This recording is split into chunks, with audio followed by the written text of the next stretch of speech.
Today is Thursday, July 29, 2021. Roland Martin Unfiltered, broadcasted live from the North Austin Muslim Community Center here in Austin, Texas. Day 2 of the March for Democracy. We, of course, have been covering this, and so we're going to give you a recap of what took place today. You'll hear from Reverend Jesse Jackson Sr., also from Reverend Dr. William J. Barber, Beto O'Rourke, and some of the protesters for the marchers here as well. In Washington, Congresswoman Sheila Jackson Lee was arrested today, protesting at the Senate Hart Office building. We'll show you some of the photos from Capitol Hill. Also on today's show, Texas legislators were on Capitol Hill speaking before Congress and also meeting with officials there. We'll talk to State Representative Sinfonia Johnson, of Houston. Also, a bipartisan infrastructure deal apparently is now done. $2.1 trillion also was approved by the Senate for Capitol Police and others. Also in St. Louis, the interim health director was cussed out and dogged for people because of a mask mandate. What the heck is going on? We'll hear from him. Also, attorney Gwynne Wilcox will be the first black woman to sit on the National Labor Relations Board.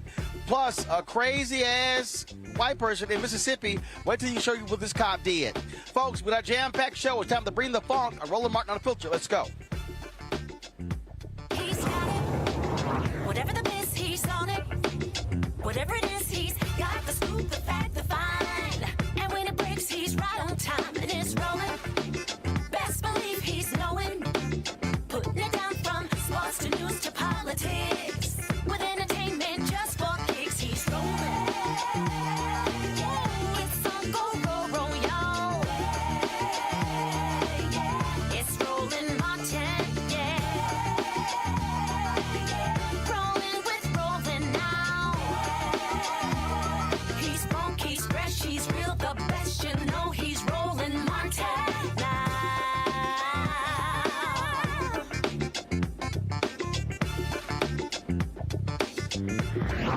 Martin.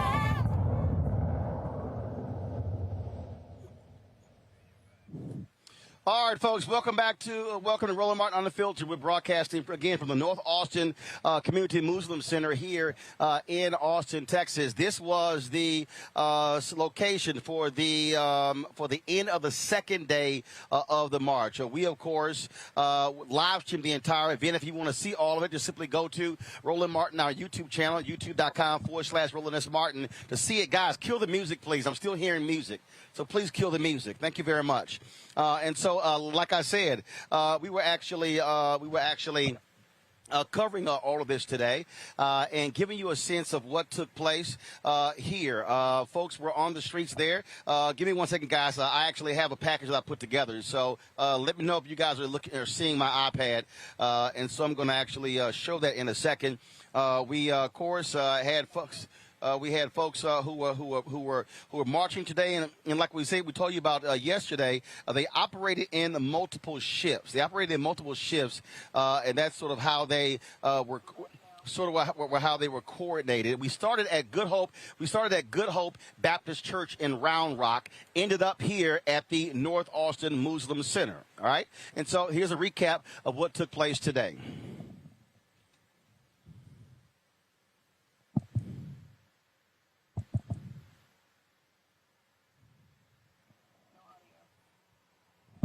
No, there's audio. I'm seeing it.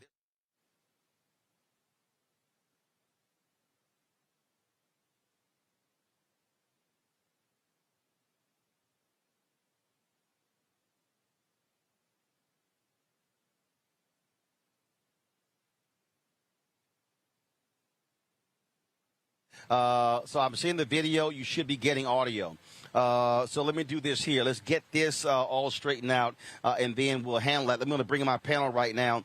We have joining us on the show, Reese Colbert, Black Women's Views, Dr. Greg Carr, Chair of the Department of with Afro-American Studies at Howard University, Faraji Muhammad, also radio and TV host. I want to start with you, Greg. What we are seeing is pressure. One of the things that Reverend Jesse Jackson Sr. has said is that pressure busts pipes. And Reverend Dr. William J. Barber said the exact same thing. And all of a sudden, you're now hearing Senator Chuck Schumer say they're going to vote on a voting bill before recess. That's not what they were saying before. This is what happens when you apply pressure, external public pressure on politicians. That's absolutely right, Roland. In watching the coverage today, one of my very dear friends, Aya Nelly, was out there with the banners with her two youngest children, her two boys, driving in from Colleen, Texas, and marching and watching. In between, my other work obligations, what really strikes me is that, and echoing your conversation with Reverend Barber the other night, this is the type of elevation of this issue that requires people to pick a side. It's simple. Which side are you on? The white nationalists are terrified now. I know we all probably saw the story out of Georgia the last couple of days. They're trying to take over the Fulton County Board of Elections. They have dropped all pretenses. But what this does in the work, it reminds us of the 1960s. What this does is put the choice of which side you're on very clear. And just like you got on MSNBC and called out everybody in the damn country, why aren't you in the street? You don't need everybody in the street at this point, but what you do now have is a clear choice. You are either for our common humanity or against it. And so I'm not surprised at all that Schumer is moving, or anybody else for that matter in elective office. So I want to do this here. I want to play for you guys, again, a compilation of what took place today. So, folks, if you can go to my iPad, let's go.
Today was a lot longer march than yesterday. Today was about 9 miles. Now, guys, stay with the video, please. Thank you. Today was about 9 miles. Here's my conversation with Reverend Jesse Jackson Sr.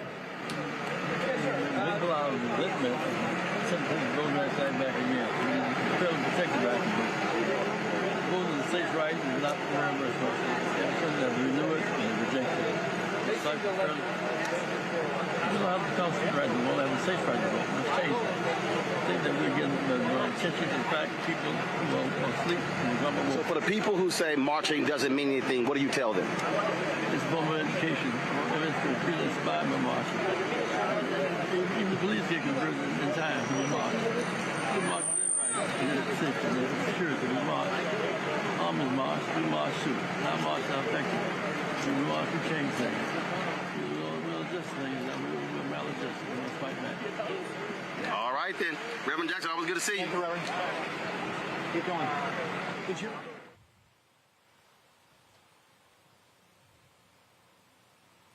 As I said, folks, it was about 9 miles going from Good Hope to in Round Rock to North Austin Muslim Community Center, where we are right now. It was a lot warmer yesterday. Thank goodness we did have some overcast in the beginning. But that served us well. Spirits were high as well. Here are a couple of marchers. Just getting started. We're just getting started. But we're making change, and I think that fuels us every time. Every time the Reverend delivers good news on how we're making progress in D.C., like our steps get a little bit stronger. We're stomping our foot a little bit harder. Absolutely. Each step, one step closer to justice. We gonna get there eventually. It could be. Texas and voting rights in the United States.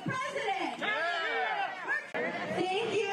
Thank you for being a part of this moral resurrection. We're raising up for wages. We're raising up for voting rights. We're raising up for voting rights. We're raising up for immigrant rights. We're raising up for immigrant rights. We're raising up for justice. We're raising up for justice.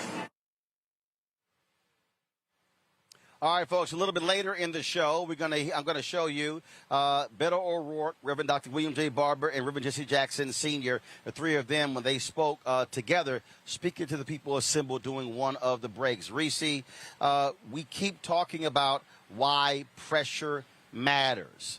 And you heard me ask Reverend Jackson, why does it matter to protest? It amazes me, these people who go, oh, these marches don't make any difference. Yet when you see 500,000 people in Hong Kong, when you see millions of people who were in Tunisia, who were in Egypt, who were in Libya. So it's amazing when I hear some black folks say that, like everybody else in the world got the memo and kept the memo and updated the memo. We got folks today who still go, oh, these things really don't make any difference. We have a complacency issue, and so I definitely think that one of the things that the marches do at a minimum is it does shake some people out of their complacency. And I think at a minimum, if you look at these folks to say, listen, I'm not willing to get out there in the heat. I'm not talking about myself. I'm talking about other people watching.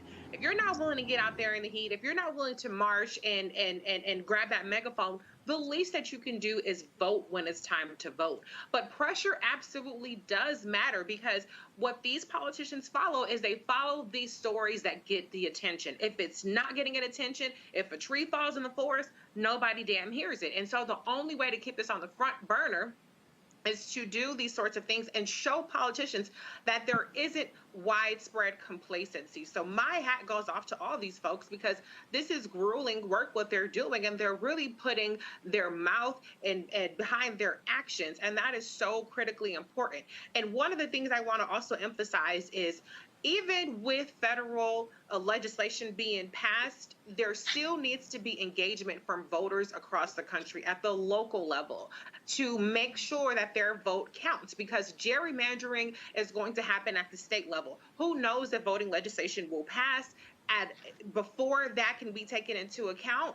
But if people stay engaged at the local level, which people tend to check out at the local level, they check out at the state level, they check out during midterms, if we can change that tide, we can change that habit, then maybe we can start to see some real change. If we get complacent, if we say that it doesn't matter, all these voting rights is a black issue, or it's a fringe issue, it's a niche issue that isn't going to impact us, we're going to see drastic repercussions for that in 2022 when the Republicans have their way. And they have shown in 2010 and other years that they can absolutely suppress their way into power. We can't just outvote them this time. If they're successful at gerrymandering these certain states, Texas being one of them, Florida being another one of them, there's nothing we can do at that point. And so now is the time to act and prevent that from even happening.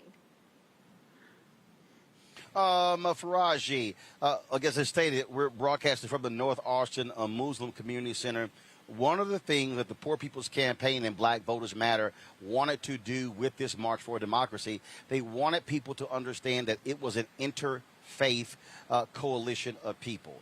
There were Catholic priests who were marching. There have been folks who are Lutheran. There are people who are Muslim. There are folks who are Baptist. There are people who are white, who are black, who are Latino. And so we've had different people. That is intentional on the part of Reverend Dr. Barber, because what he is trying to say is this can't just be a Christian thing. It has to be a broad-based coalition of people from different backgrounds. Oh, yeah, absolutely, Brother Roland. First and foremost, morality has no religion. Justice has no religion. Treating people fairly and equitably has no religion. What we're seeing right now is the manifestation of a worldwide revolution. I want to share with you very quickly what John Adams, one of the founders of this country, he said the revolution was effected before the war commenced. The revolution was in the hearts and the minds of the people. This radical change in the principles, opinions, sentiments, and affections of the people was the real American Revolution.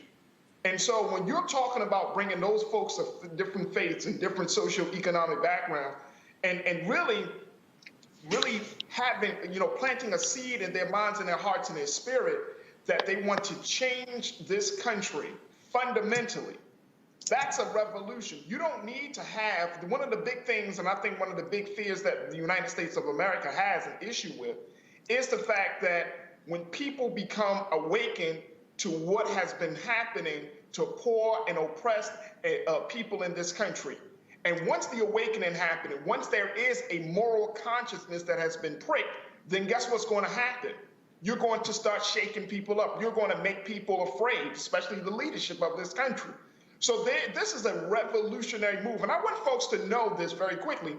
I want folks to not be concerned about the numbers, because we often get tied up in the numbers. You talked about some of the big numbers, but you know what, Brother Roland, Dr. Carl Reese, we all know the numbers start small and then they grow. So you see a few hundred people walking down the road in Texas and you say, oh man, that's not going to create nothing. But look at what has happened when you put this demonstration compared to the demonstrations that may be happening in other places around the country. It's just like it's so reminiscent of what we saw in the civil rights movement. The civil rights movement wasn't mass gatherings all the time. It was small demonstrations, grassroots organizing on this level that created the culture and the network for us to have what we now call the civil rights movement. But it really starts in the hearts and the minds of the people. It starts with people saying enough is enough. People are tired of white supremacy. People are tired of injustice. People are tired of just this political division that we're seeing in this country. And Dr. Barber said it best, you're fighting for the soul of America. Now, depending on where you stand on the spectrum, you might say America has no soul to be saved. But the reality is that we live in this country in present day 2021. We have to say enough is enough and do something to ensure that the generation coming behind us don't become burdened with the same madness that we're fighting now. The thing here, by making this a moral issue, that has always been something that black folks have done. Dr. Carr, that was something that I always say there's common. There's a line in the song Glory where it says freedom is like a religion to us. Freedom is like a religion to us. In fact, it was interesting when we were marching today. At one point, that was a song that was on, a very popular song. I can't remember who the artist was. A lot of people really liked the song. Dr. Barber said, I need movement music. He said, I need movement music. And so I then went and grabbed my phone, and I had them connect my phone to their Bluetooth, and just give y'all a sense of just some of the stuff that I played, Greg. Woke Up This Morning by John Legend, Glory by John Legend and Common. Also Woke Up This Morning by Sweet Honey in the Rock. You Will Know, Black Men United. We played Wake Up Everybody, Harold Melvin and the Blue Notes, really Teddy P. We Marched by Prince. One Day by Morgan Heritage, Fight the Power by Public Enemy, and Fight the Power by the Isley Brothers. We did Keep Marching by Raphael Sadiq. Had to hit some Marvin Gaye, What's Going On. Of course, I had to play some Curtis Mayfield and the Impressions, Keep On Pushing. Then dropped the OJ's Put Your Hands Together. People Get Ready, the Impressions. Had to do that one. And then there were a couple of more that we played. And so Rem Barber said, see, he said, I knew you would have some movement music. He said, on your phone. Yes, sir, brother. Well, I mean, I'll be quite honest with you. America doesn't have a soul, Brother Faraji. What America has is people who live in it. And as you say, we are hostage in this state unless we do something to intervene. And as you know, Bob Moses has been heavy on all our minds. I heard Reverend Theo Harris lead out with a remix of Which Side Are You On? And she dropped Ella Baker's name and Bob Moses' name. And that eclectic playlist you just read off includes movement music that would get me going. Certainly, I would love to hear Curtis Mayfield, If There's Hell Below, We're All Gonna Go, because I don't think that you can necessarily appeal to the soul of a place that has no soul. But I think the larger point, and this is very important, is to understand, as you say, when these numbers begin to swell, they will reflect the fact that there's something that you talk about during the Black Power movement called operational unity. We all don't have to agree. One of my favorite groups and formations out of that Black Power movement, civil rights Black Power movement, with those young people in SNCC were the SNCC singers, who became the Harambe singers. And every time I'm around them, I've got a 4-disc set. Oh, yeah. Of freedom songs from the SNCC singers and others, and that makes up a significant part of my Black Power playlist. Oh, yes, sir, brother. And so you have, and that's that classic Smithsonian list. And so you heard many times the song that I always ask them, Chuck Neblett, one of my favorite SNCC singers. I saw Chuck in Selma right before the COVID thing hit, the last Selma Jubilee. And I said, Chuck, man, do y'all mind singing Governor Wallace? And tell that story, brother, to these young people. They had young people. Rose Teray had them there. We were in Montgomery, and she was there with a lot of the young people, and in Selma, teenagers. And so he told that story. See, the movement music is generated often by the young people, and they're taking the music of their time. During that period, it was doo-wop. So they made this Governor Wallace song. He said it was kind of, have you read in the paper, shoo-doo-be-doo-be-doo. And then they get Governor Wallace, oh yeah, you never can jail us all. Chuck said, when I looked out on the steps of the Montgomery Capitol and saw all them people, and I'm thinking now about Saturday in Austin, y'all. He said, this coming Saturday, he said, I looked out and I said, shit, Wallace can't put us all in jail. And that's when they came up with the lyrics to Governor Wallace, segregation's about to fall. You can't put us all in jail. The reason I raised that, because Bob Moses said this in an article he wrote in 2010 on the question of constitutional property versus constitutional people. He says this country is set up around property, and black people were brought into it as property. He said, but what we saw in Mississippi was real constitutional participation by people who didn't wait on words to give them any notion of their humanity. And he said, you go in the halls of Congress, you try to pass civil rights legislation, you do the voting. He says, but while you're doing that, there are 3 things that make this work. Outside of Congress, you've got activism, you've got collaborative work between people who might not agree on everything, and then you've got service and sacrifice. And the thing about Bob Moses, it was always clear with him and that whole generation, finally, was that as they are participating in it, they're building the type of society we want to live in. So that we can't lose sight of the fact that that is what's going to transform this. And he said, I should mention this, he said, people say, well, does marching work? He says, let me be very clear. You had a Martin Luther King element in this movement, and you had an Ella Baker element.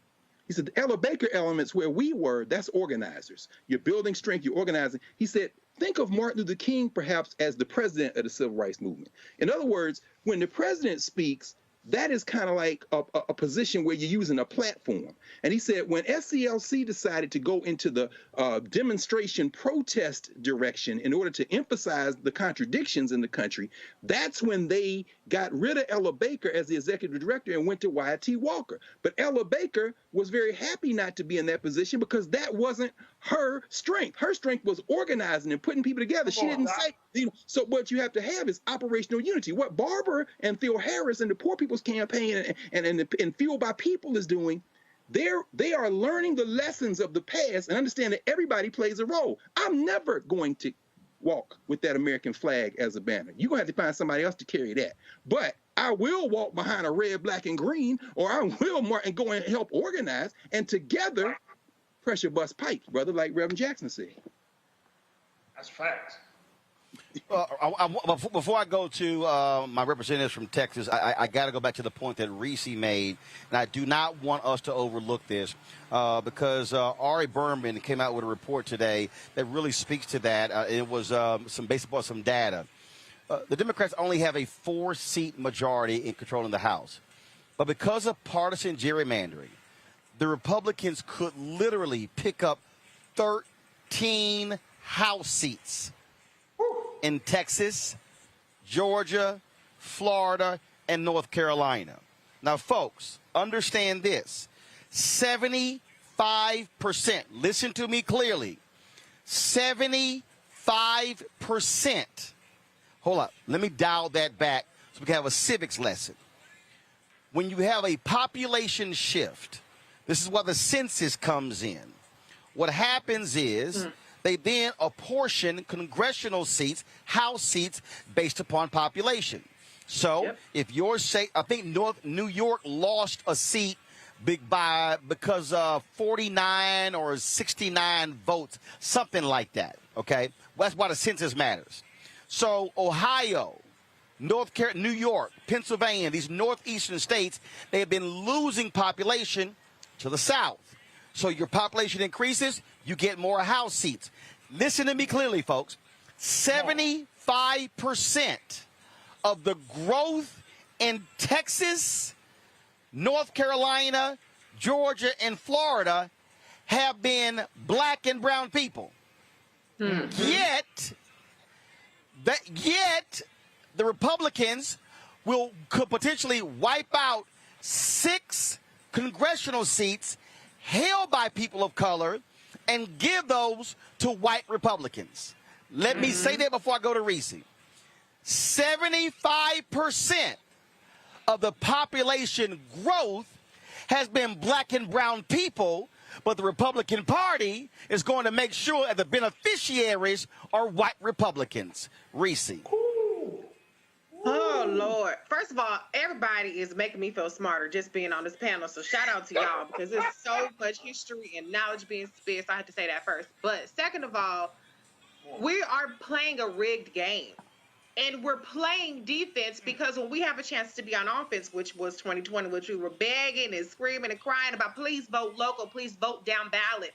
Please, please, please vote. Now we got to play catch up. Now we got to be on defense. Now we got to hope that something very improbable like the For the People Act passes with all the provisions in it that will protect against gerrymandering. Now we got to hope that the courts that are stacked with Trump judges, and I will say that President Biden is getting them judges in at an incredible pace, but now we have to hope that those courts will strike down some of this racial gerrymandering. They've done it in the past, but Mitch McConnell and Trump have put 200 right-wing judges on there, plus they have the Supreme Court on their side that are anti-black and brown people voting. And so this is not to say that the situation is hopeless, but what it's to say is that we have to be mindful of the way that the chips are stacked against us. We have to be mindful about the particulars of how things happen in this country. It's a process thing.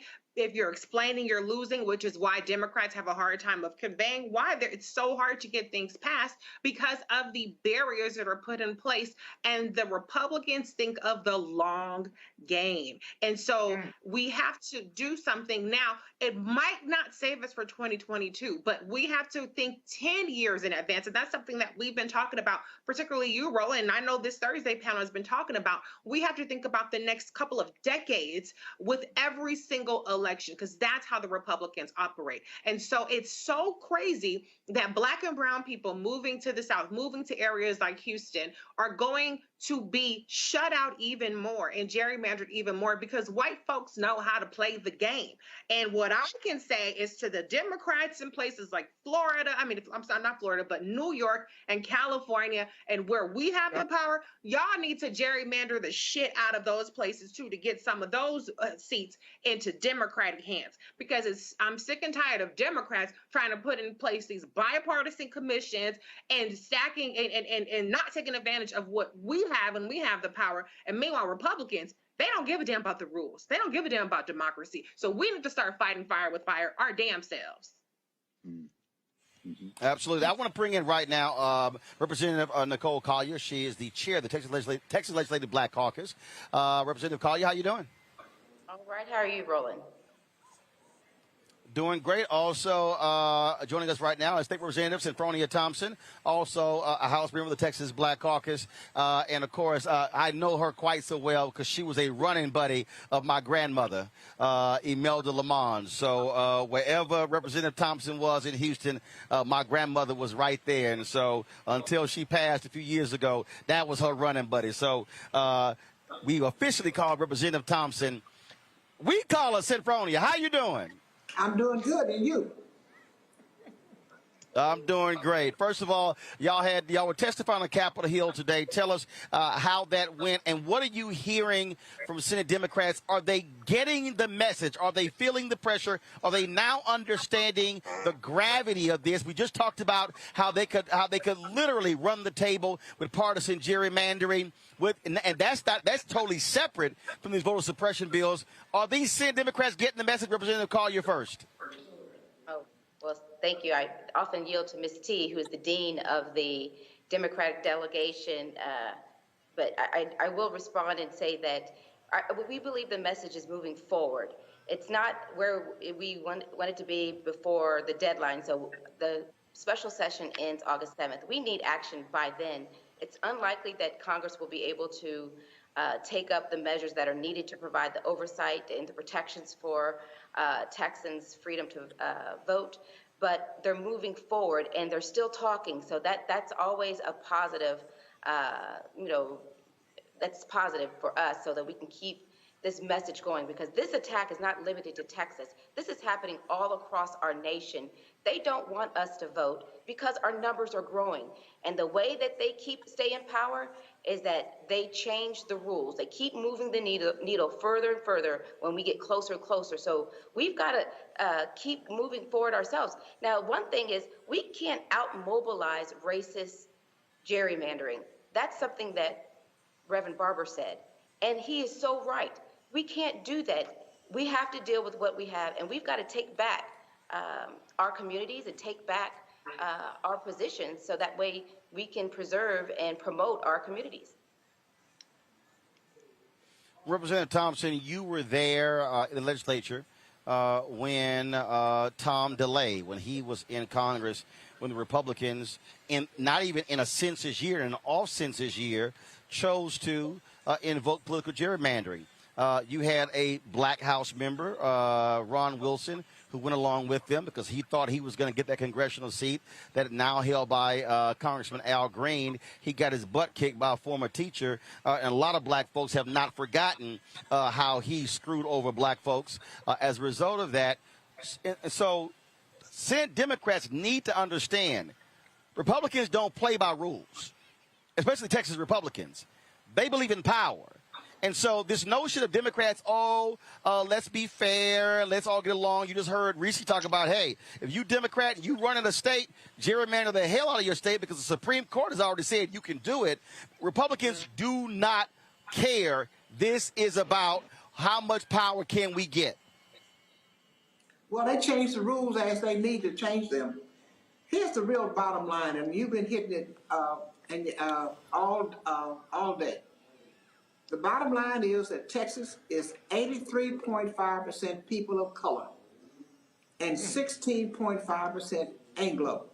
And the 16.5% want to continue to dominate. Hold up. Slow. No, hold up. I need you to repeat that for the really slow people watching and listening. I need them to hear that again. Say that again. Go ahead. Texas is 83.5% people of color and 16.5% Anglo. And the 16.5% wants to continue to dominate the 83.5%. That's the real problem here. The real problem is a shift in power, and they don't want that shift to take place. But it's going to have to take place, and we got to fight in order for that to happen. Since we have been in Washington, we have moved the needle from being dormant to being active. We have visited our senators, all our senators. However, our Texas senators will not see us. But other senators have been kind enough to see us, and even Senator Manchin has been good with his time. He has visited with us. We have visited with Chuck Schumer. We have visited with Cory Booker. We have visited with many, many congressmen. And of course, you know, today we went and we testified on Capitol Hill for 4.5 hours. So we are doing everything that we can to plead the case and to let them know that in 1965, it took a man from Texas by the name of Lyndon Baines Johnson to be convinced by Martin Luther King and many members, Mr. Wilkins and all with the NAACP, that he had to act, that Congress had to act and pass the Voters' Right Act. And he did it in 1965, 56 years ago. We are here now asking them to move the needle again, like Lyndon Johnson did, pass the act. Not only pre-clearance, but we want pre-clearance to look back 5 years. That's what it's going to be meaning for us. Every state ought to be under pre-clearance in the United States because the population in every state are being increasingly minority.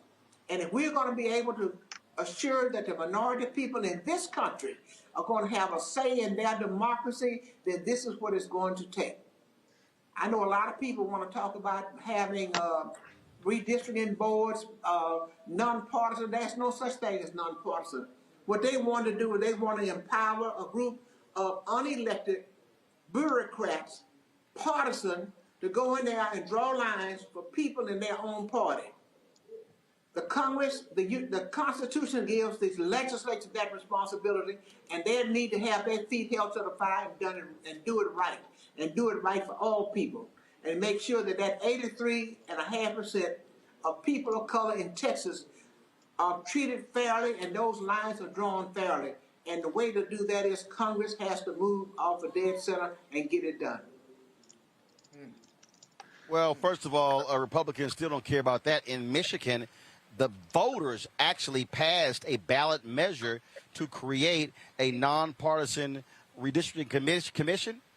The legislature said, we're going to ignore that. I mean, so that shows you how they don't care about what the voters think. Representative Collier, have y'all met as a delegation yet with President Joe Biden? Has he met with all of the Texas House members? No, he has not. In fact, he has. We have met with the Vice President Kamala Harris, who has taken the charge of leading the voting rights for all of America. But we have not met with President Biden. And, you know, I like to remind people, we're very resourceful. You know, people can walk and chew gum at the same time. So it's very fitting if the president would be able to meet with us and also apply that Johnson-type pressure on Congress, on the Senate to act and waive the filibuster and keep moving. And I want to just make sure that people understand why we're here asking for this pre-clearance. Ms. T talked about the pre-clearance and the 5-year look back. Ever since the 1965 Voting Rights Act has passed, Texas has been found in violation every single decade. That means they're creating laws in contradiction to what is the protection. So they don't care. They still write laws that disenfranchise and discriminate against people of color. And unless we have oversight at the federal government with the pre-clearance, we're going to continue to see these measures passed that are going to reduce our voice at the ballot.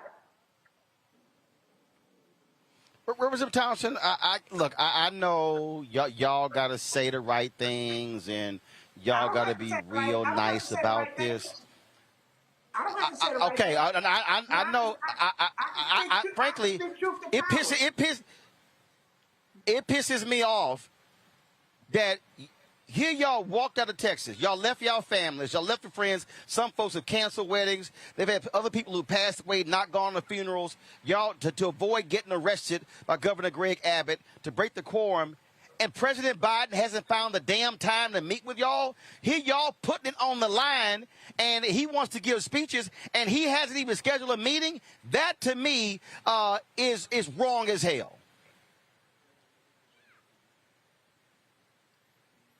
Ms. T? Oh. That to me is offensive.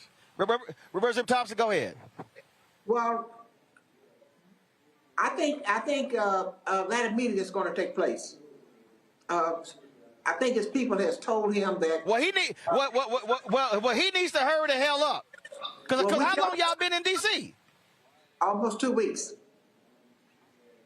Hell, 2 weeks? Almost 2 weeks. He found time. He found time to go play 9 holes of golf in Delaware over the damn weekend. Well, listen. And I love golf. Voting is very important to us. And we welcome the opportunity to meet with the president to plead our case. We're looking forward to it. We're not going to give up trying to meet with him. We want him to know how important this is and how urgency it is. This is the time that we have to have some action. And we are doing everything that we can to make sure we contact all our friends to make sure that it's happening. We've talked to the vice president 2 times, and we let her know that the urgency of this. We have left our jobs, our businesses, our families, our children. We have left everything. Everything is on the line because we want to make sure, Roland, that we don't have to keep repeating history and keep fighting the same fights over and over again. We want our children and our children's children to be able to have a voice in their democracy without somebody trying to chip away at that right that they have. This is a right guaranteed us on the Constitution of the United States, and damn it, it's time for us to be treated like we're some damn Americans and not like no damn slaves here in this country. And Roland, well, I agree 100%. Go ahead, Representative Colley, go ahead. I was going to say, we welcome the opportunity to speak with President Biden to share his vision on how he is going to help guide and provide support to the Senate and Congress to take up these very important voting bills so that the freedom to vote is protected for all Americans. So, we want him to show us how he has made election, the protection and your freedom to vote a priority for his administration. And I want to tell him how important it is. All right, then. And act now. I want to tell him how important it is for us to get action and action now. Well, we're looking forward to that as well. So we're going to keep the pressure up as well. Representative Collier, Representative Thompson, we certainly appreciate it. Thanks a lot for joining us. Roland Martin. Always good to see you, Roland. Indeed. Folks, got to go to a break. We come back. We'll hear from Reverend Jesse Jackson Sr. again, Reverend Dr. William J. Barber, and Beto O'Rourke. We'll also talk with the acting director of health in St. Louis County. Why are these people cussing this man out? Because he spoke in favor of a mask mandate? We'll show you that. And we got some other crazy stuff to show you, including this white cop who literally laid on top of a black woman to arrest her.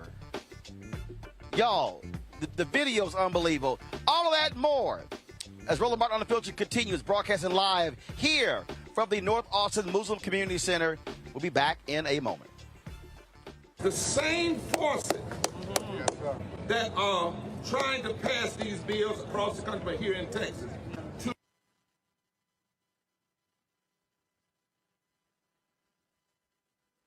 to suppress, to stop, to undermine the vote. The same folk that block you from having living wages are the same folk that wouldn't fix your utilities problem. In this time, when our voting rights are under attack and economic justice is being denied, we're launching a season of nonviolent moral direct action to demand 4 things by August the 6th. The 56th anniversary of the signing of the Voting Rights Act. Number 1. end the filibuster. Number 2. Pass all provisions of the For the People Act. Fully restore the 1965 Voting Rights Act.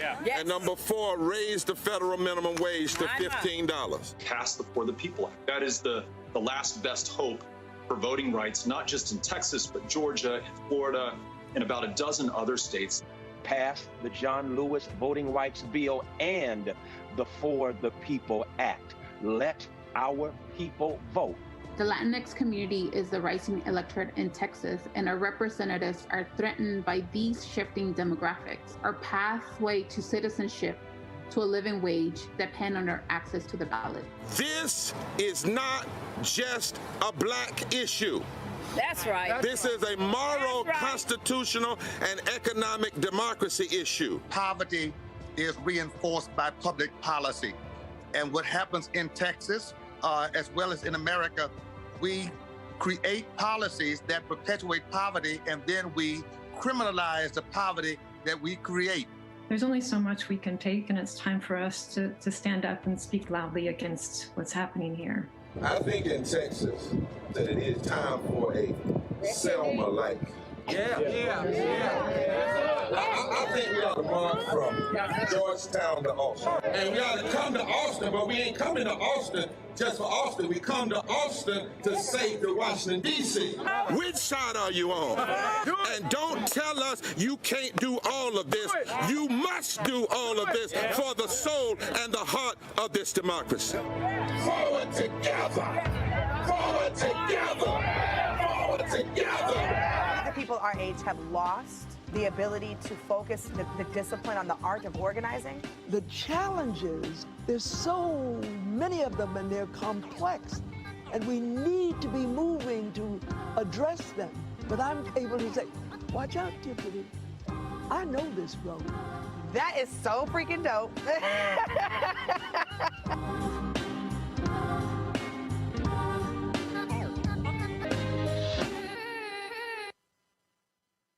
Hi, this is Essence Atkins. Hey, I'm Deion Cole from Blackish. Hey, everybody, this is your man, Fred Hammond, and you're watching Roland Martin, my man, Unfiltered.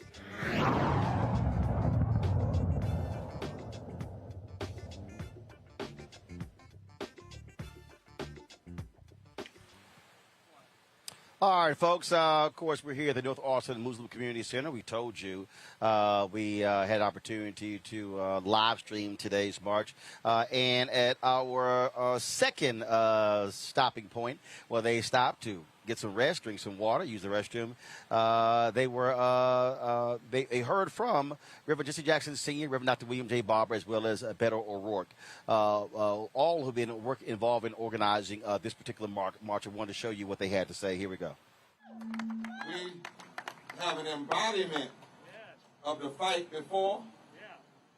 Y'all may not know this, but on the day the March on Washington happened, Reverend Jackson was in jail in Greensboro and left there. The histories are connecting, y'all. It took a moral fusion movement. Then, go back and look at those pictures from Selma to Montgomery. They look just like this march, isn't it, Reverend? Black and white, young and old, Jews, Muslims, Christians. And as he said, it's making an impact. So I'm honored that he would leave D.C. and come and join us, even if it's for small, whatever he decides to walk. And Reverend, there's some folk out here that said when some of us may not want to walk all the way, they'll let us lend them their legs. So somebody out here will lend you their legs. But we're thankful. We're going to take a little bit of a break. Now, I don't want y'all to get too busy. But Beto, I got to tell you, it is incredibly powerful to be with Reverend Jackson here in Texas today. He is everywhere that the fight needs to be fought. He's everywhere to encourage those who are marching right now, who are standing up for the most fundamental right that we can have as Americans, the right to vote. And I want to tell you that this is not something new. As Bishop Barber just said, during the March on Washington, Reverend Jackson cared enough about this country that he was willing temporarily to lose his freedom and be behind bars because it was that important and that urgent and that necessary. And it was that leadership by 1965 that gets this country the Voting Rights Act and pushes President Johnson to use his political power to do it. All of us marching today are marching in the tradition of Reverend Jackson, and we are going to push President Biden to use his power to pass the For the People Act and ensure the right to vote for every single American. You all are our heroes, and you are my heroes, sir. We're so glad to be with you.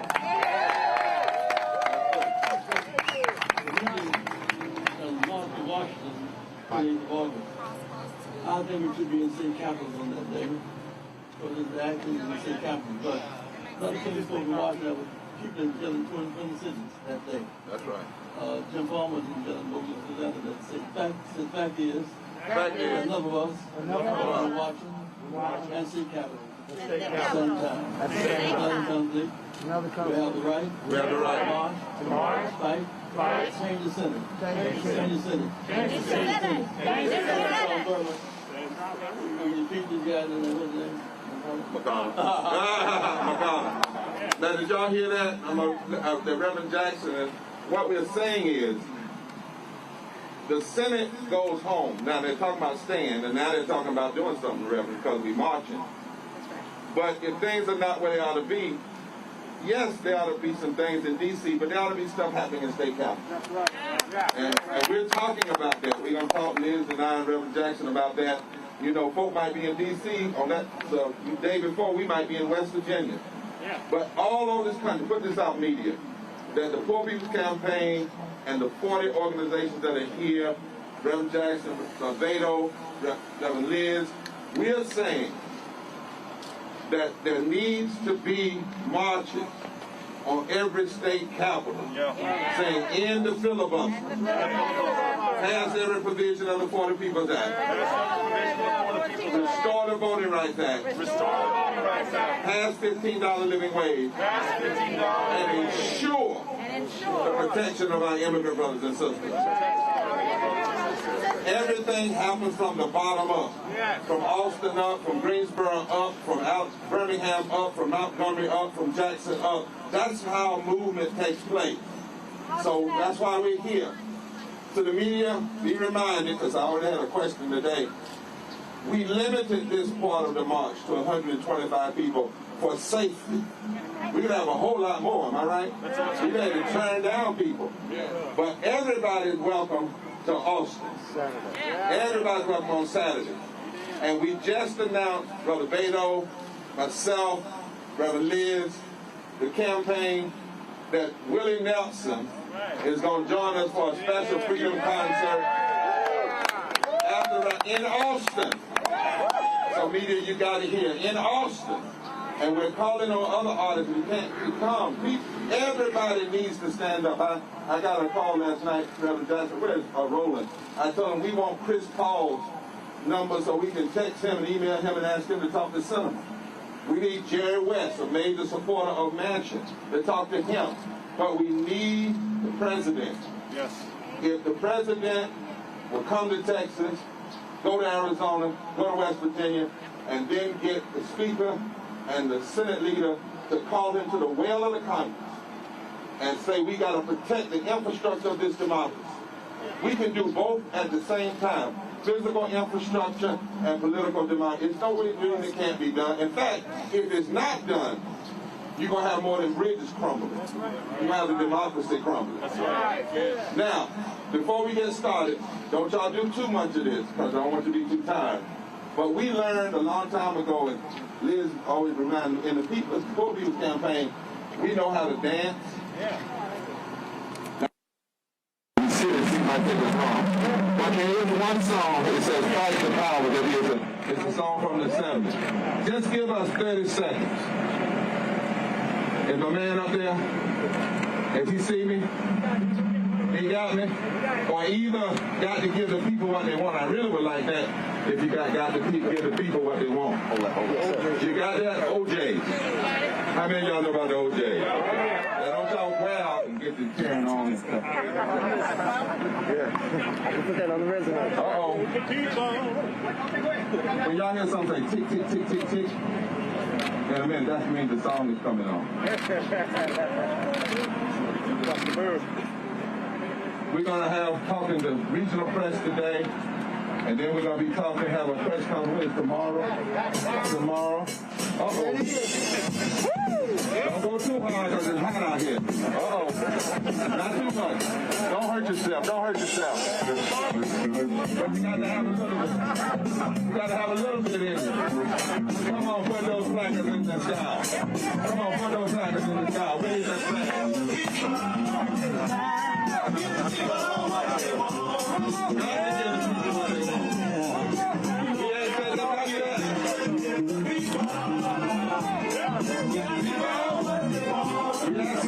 There you go. We want our voting rights. That's right. All over the world. feels the same. It's a unanimous decision. We're ready for a change. Come on, let's sing it. Come on, sing it. Come on. There you go.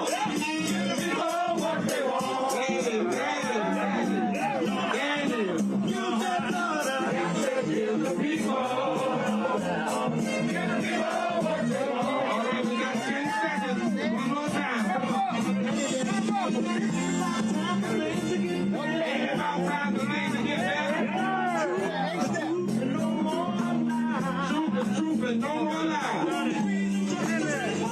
We want peace and justice and equality. I wonder for you. Come on, somebody say.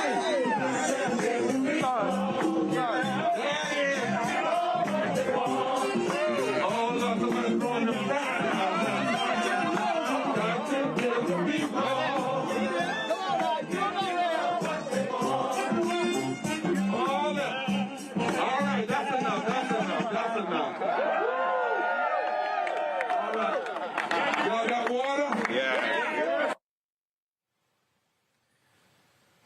See, I told Reverend Jackson to stop throwing them little mega hooks up there, but it's all good. We always have a good time. I figured you'll enjoy that one, Greg Carr. So I had to mess with Reverend on that one.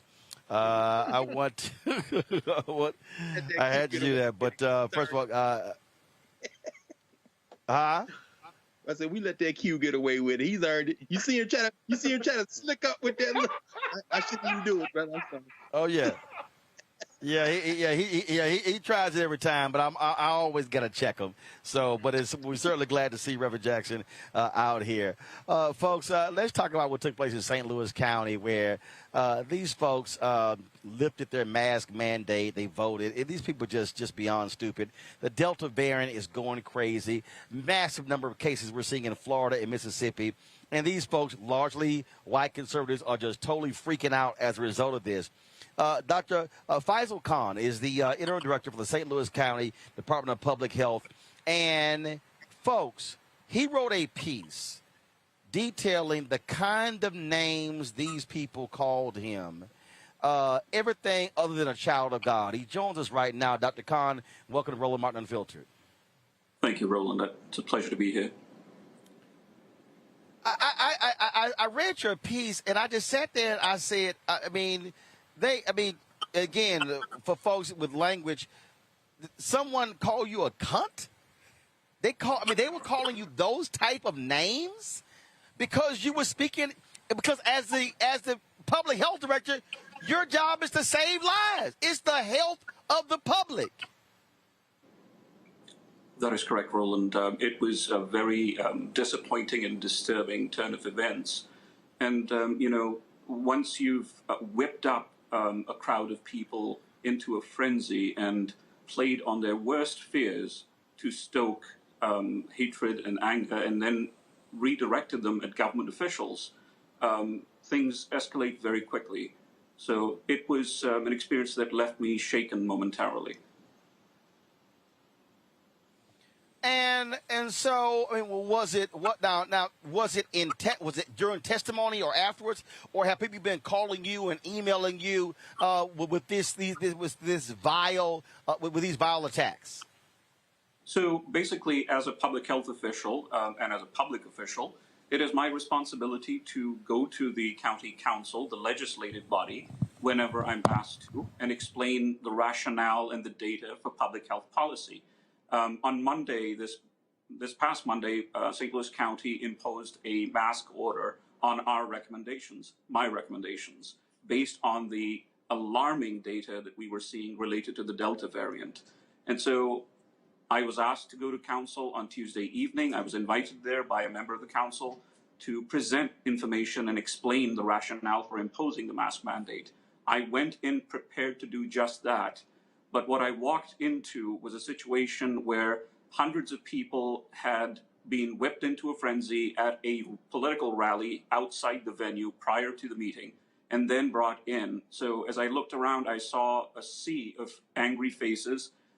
People were clearly upset and fired up. Hardly anyone was wearing a mask. That alarmed me more than anything else because I feared for that event becoming a super spreader event. And so it just went downhill from there. Clearly, this was an orchestrated political theater. It wasn't meant to be an exchange of knowledge or information. We are seeing this all around the country, led by Fox News, OAN, Newsmax, these conservative talk radio hosts. You had this conservative talk radio host the other day who's actually in the hospital right now on a ventilator because he got COVID. And now all of a sudden his tune has changed, and he wasn't an anti-vaxxer, but he was damn near close. That's the kind of thing that we're seeing. Unfortunately, Roland, the public discourse in the country over the last 18 months since the pandemic first hit us has just gone from bad to worse. This public health emergency, the worst that we have seen in 100 years, was unnecessarily politicized, and public health officials and scientists have been victimized and identified as public enemy number one. I don't count myself in that list. I'm not important enough or significant enough. My idol, my role model, the man I followed into public health is the patron saint of public health, Dr. Anthony Fauci. And he has been subjected to 10,000 times as, worse abuse. So we really are not in a happy place or a good place right now. People have formed strong opinions based on their political ideologies to the point that the simple act of wearing a mask when you're indoors somewhere around people that may or may not pass or transmit disease has become a political statement. That is a sad reflection on where we are today. And from your position, can you explain to people watching why cities and counties are going towards telling people, even if you've been vaccinated, wear a mask? There are some who believe that the vaccination makes you foolproof. It doesn't. No, sir, it does not. That is a very good question, Roland. And I explained this with an analogy of, a battlefield game, which are popular with youngsters these days. The enemy that we're fighting is the virus. The enemy keeps changing its battle strategy and its tactics. It keeps introducing new weapons onto the theater of battle. We, as the defenders of health, have to adapt our strategy and evolve it to match that. And so the situation that we were in November 2020 was not the same as the situation we found ourselves in May 2021, and that's not the same as the situation we find ourselves in July 2021. So when people say, well, you told us this back in March, and now you're telling us this in April, so you don't have any confidence in the vaccines, etc. No, that's not true. This is an enemy that is a shapeshifter, and it changes and adapts and wreaks havoc in many new ways, and we have to be nimble enough to respond to that. And it's amazing that people don't understand that. And I mean, they still attack Fauci by saying, well, you told us no mask. And it's like, well, things change, things evolve. And you and others, y'all are trying to keep up because people who don't understand, who don't do this for a living, don't realize how when it goes from one person to the next, it changes and mutates and looks totally different down the road. And we actually had scientists on this show in May of last year saying this was going to happen. Right. And I would warn anybody watching, this is not the end. We are right in the middle of this battle. There are more mutants on the way. They are already hitting parts of South America. Let us familiarize ourselves with the word lambda and pretty much every alphabet in the Greek, every Greek letter after that, pretty much, because that's what viruses do. They find susceptible hosts and communities, particularly amongst unvaccinated or naive individuals who refuse to take precautions, and they cause disease, and they mutate, as you said, and throw off new variants all the time. Well, it's unfortunate that you were attacked the way that you were attacked. I'm glad to see that you're standing strong, because the reality is there are those of us out here who appreciate folks like you, people who are committed public servants who are trying to do their best to keep more of us healthy and alive as opposed to going to funerals. Thank you so much, Roland. I really appreciate it. I appreciate it. Thanks a lot and good luck. Thank you, sir.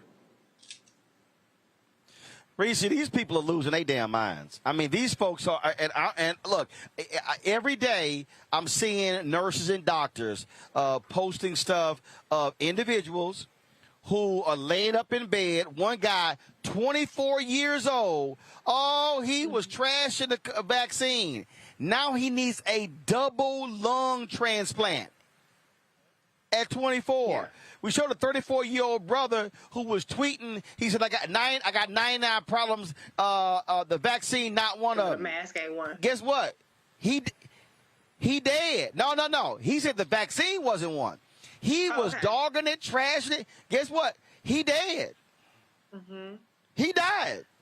We told a story the other day. I mean, we hear more of these stories, but what gets me is the folks who are just, now I'm not putting a mask on. Was it you, Reese, who tweeted, well, your ass put some pants on when you go into a store? No, that wasn't me, but that's good. No, I forgot. Somebody tweet. I swore it was you, because there were no F words with this, so that wasn't you. But somebody But somebody tweeted, they said, your ass put pants on, you put shoes on. What the hell? Right. Here's the thing, Roland. People think that I'm some sort of paranoid weirdo when I talk about disinformation. I have been saying this since first of all, since Kamala Harris, since I've been talking about Kamala Harris and the disinformation campaign that hit her and the way that the Russians have exploited the racial divisions, particularly trying to play on Black people and racism against Black people to sow division within this country. This disinformation war is winning. I remember earlier when we were talking about vaccine equity and access, and I said, yes, that is an issue, but we have to address the vaccine disinformation that is targeting our community. It's not just online thing. I saw a Dr. Blackstock. That might not be her name. I forget exactly her name. But one of the prominent doctors who talks about COVID on Black Doctors Talk About COVID, she said that she was at a festival, a Black festival, and the Robert Kennedy Foundation, their foundation, they were handing out flyers to Black people with anti-vaccination information. I know that I'm sure the people that the expert that you had on just a moment ago, that's the white community, and that's concern over there too. But we also have to realize the way that our communities are laser-like targeted. They play on our mistrust of the system, which is warranted, certainly, but there are ways in terms of the vernacular and the way that we are targeted. There are ways in which the memes target us, the images that they use. And so until we deal with the anti-science, anti-information, disinformation, dissuasion, deterrence campaign, we're going to continue to lose that battle because it's belligerent ignorance and it's a badge of honor. These people are the ones that think that they're the smart ones. They think that they're outsmarting the rest of us and that they're protected with their juices and berries and their sea moss. And that's good. Keep your immune system up strong, baby, if that's what you want to do. But you need the damn vaccine as well. Because if you don't have the vaccine, you're going to be in deep shit if you get it. If you don't get it, hey, good for you. But this Delta variant, they got Delta Plus, they got Lambda. I saw somebody said COVID and all, Delta and all her line sisters need to go sit down somewhere. This is not going anywhere. And the even scarier part is that the appetite for some of the deterrence measures like mandatory masking, like social distancing, like, limits in terms of capacity, that's going away. So it's a free-for-all. And what our government has decided largely is that if you don't get the vaccine, you're on your own. You can die for all we care. Now, I'm concerned particularly about children because right now the vaccine timeline is being pushed out for them. So we cannot just throw in the towel and say, well, you didn't get the vaccine, you're dumb, you're assed out, because the children are the ones that are filling up hospitals. They actually have run out of pediatric beds. I believe it's in Mississippi where the children that are getting COVID are being shipped to other states. And so we cannot just simply turn a blind eye to the fact that people who are choosing to not get vaccinated are actually doing a disservice, and they are detrimental to our public health. We need an all hands on deck approach, and that means addressing those anti-vaxxers in our communities that are spreading it, i.e. Teddy Riley and Eddie Griffin, which I did tell off. We have to start tackling it. And the administration, last thing I'll say is I saw that they have a disinformation approach to it, but it was all white people in the room. Those white folks don't understand the way that Black people, Black Twitter, Black Instagram, or Black Facebook are being targeted, and they don't know the way that it's communicated in a way to appeal to us. And so we really, really need to start talking about this disinformation because it's killing us. Black people, our life expectancy is going down. Our outcomes are far worse. We have the highest hospitalization rates, the highest mortality rates. This is not a game, people, and we're losing right now. Mm-hmm. Faraj, yeah, I think what is so sad are many of these public servants who working in health who never get any shine, never get any attention. Folks ignore them. I mean, they're dealing with death threats. They're dealing with people who are yelling and screaming in their faces and attacking them, and their job is I mean, we played the clip from that idiot white supremacist senator Tom Cotton of Arkansas, who actually criticized public health directors for advocating for public health. It's literally in their title. Yeah, and I think that when we have this conversation about public health, we do have to keep in mind, Brother Roland, Reese, and Dr. Carr, that public health in this country has failed the American people so many times. And it's not just about Black folks. This is talking about brown folks. We're talking about white people. We're talking about indigenous communities.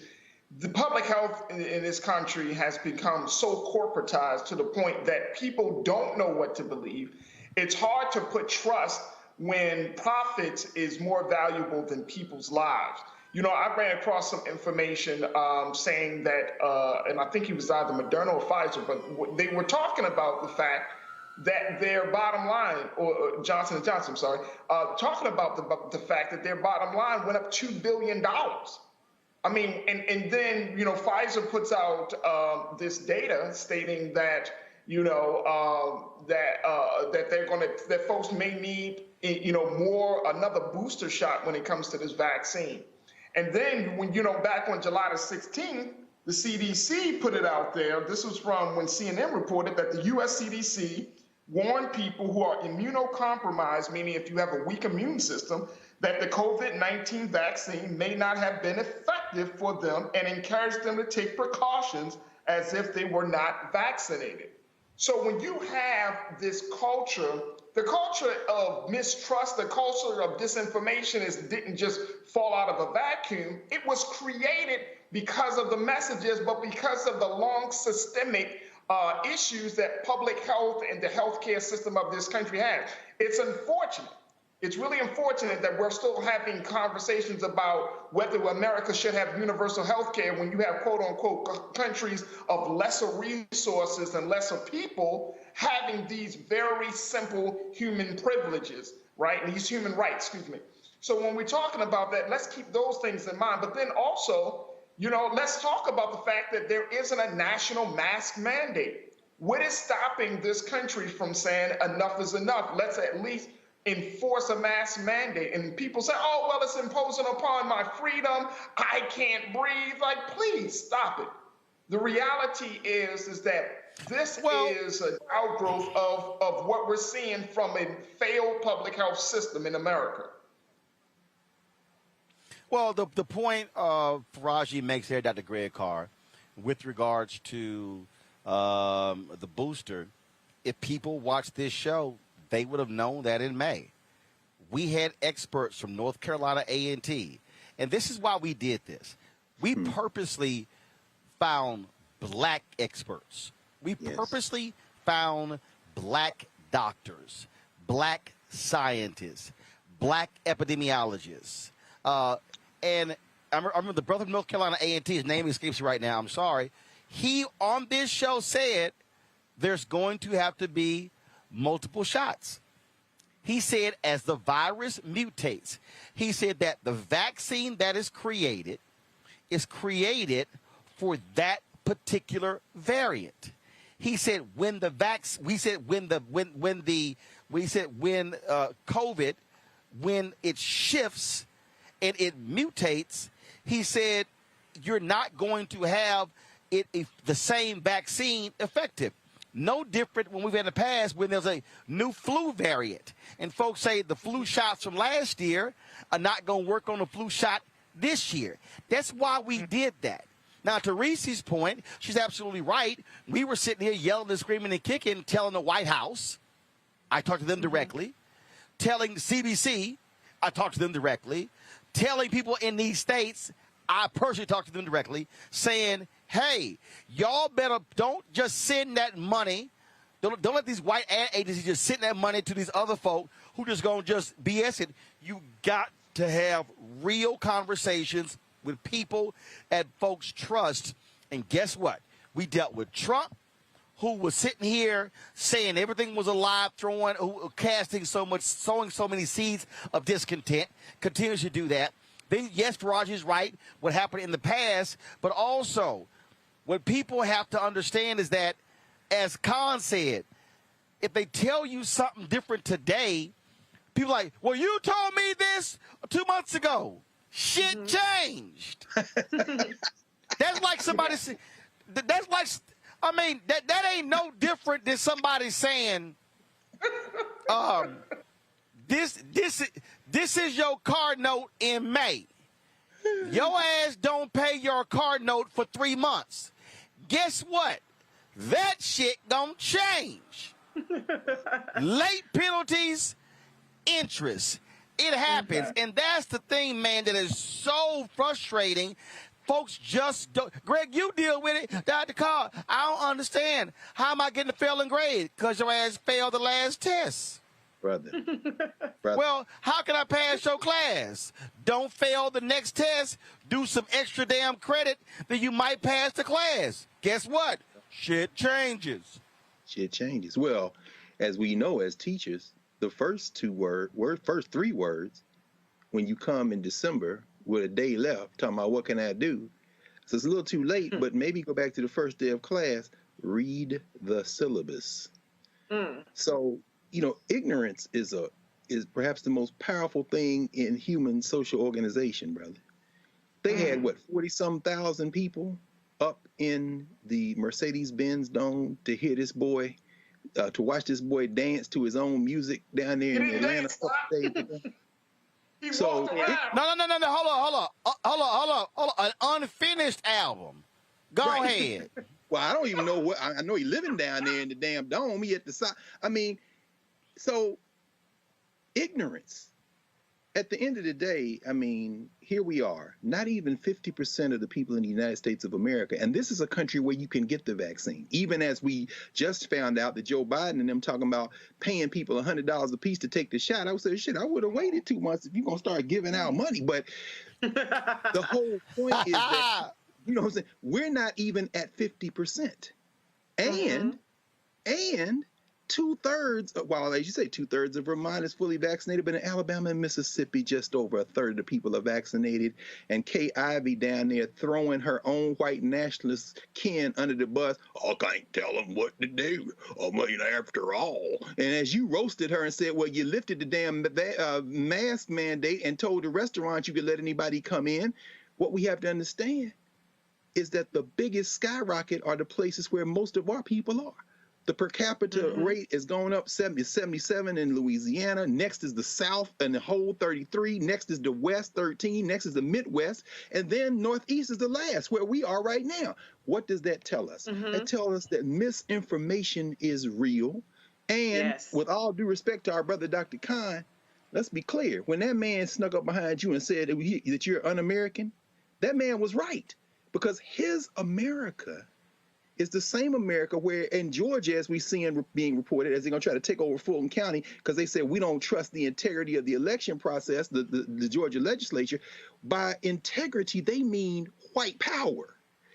You understand? So when he says you're not American, a man who has worked in public health in Vietnam, Pakistan, South Africa, Australia, the People's Republic of China, Zimbabwe, Botswana, and all over the United States, when somebody steps up behind you and says, you're not American, what they're saying is, when I see somebody with a mask, that's somebody trying to take away my white power.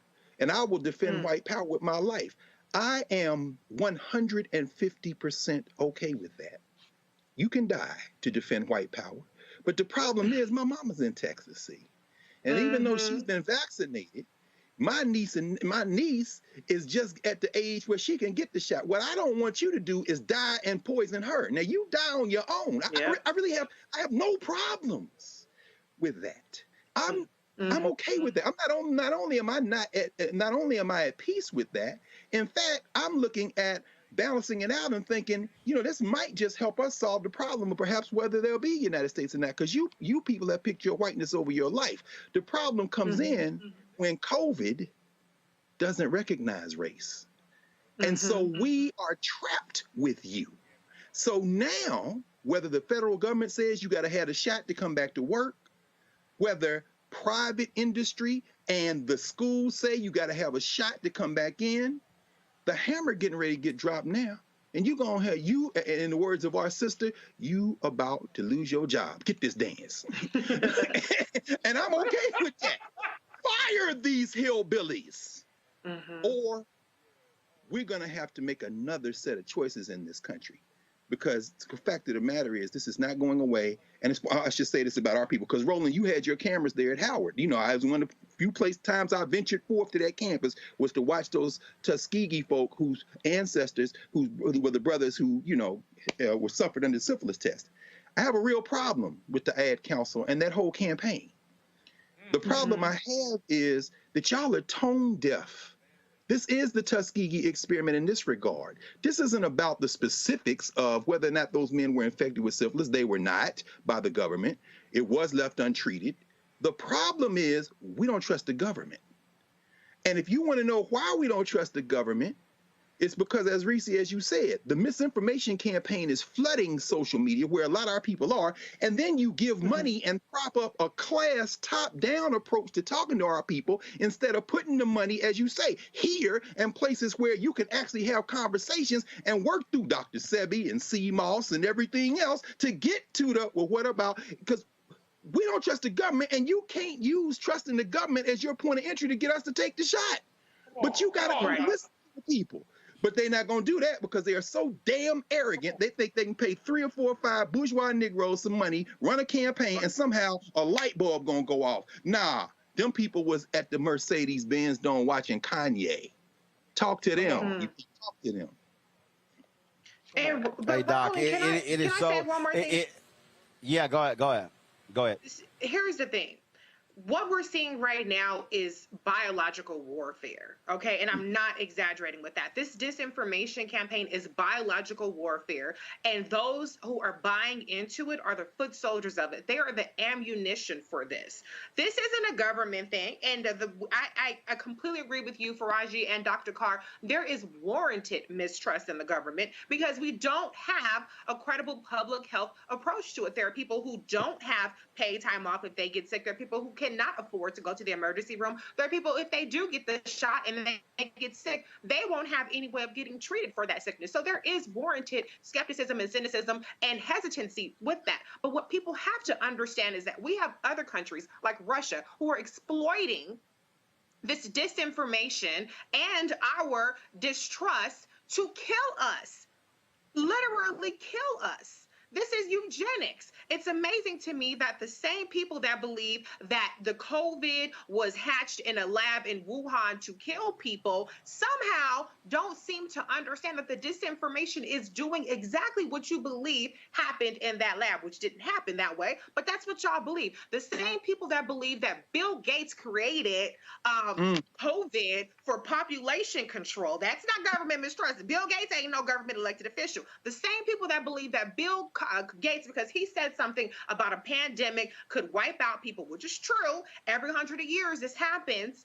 Y'all believe that Bill Gates created COVID to kill us, but you can't see the way that this disinformation is indoctrinating our communities, is propagandizing and dissuading us and deterring us from getting a life-saving vaccine.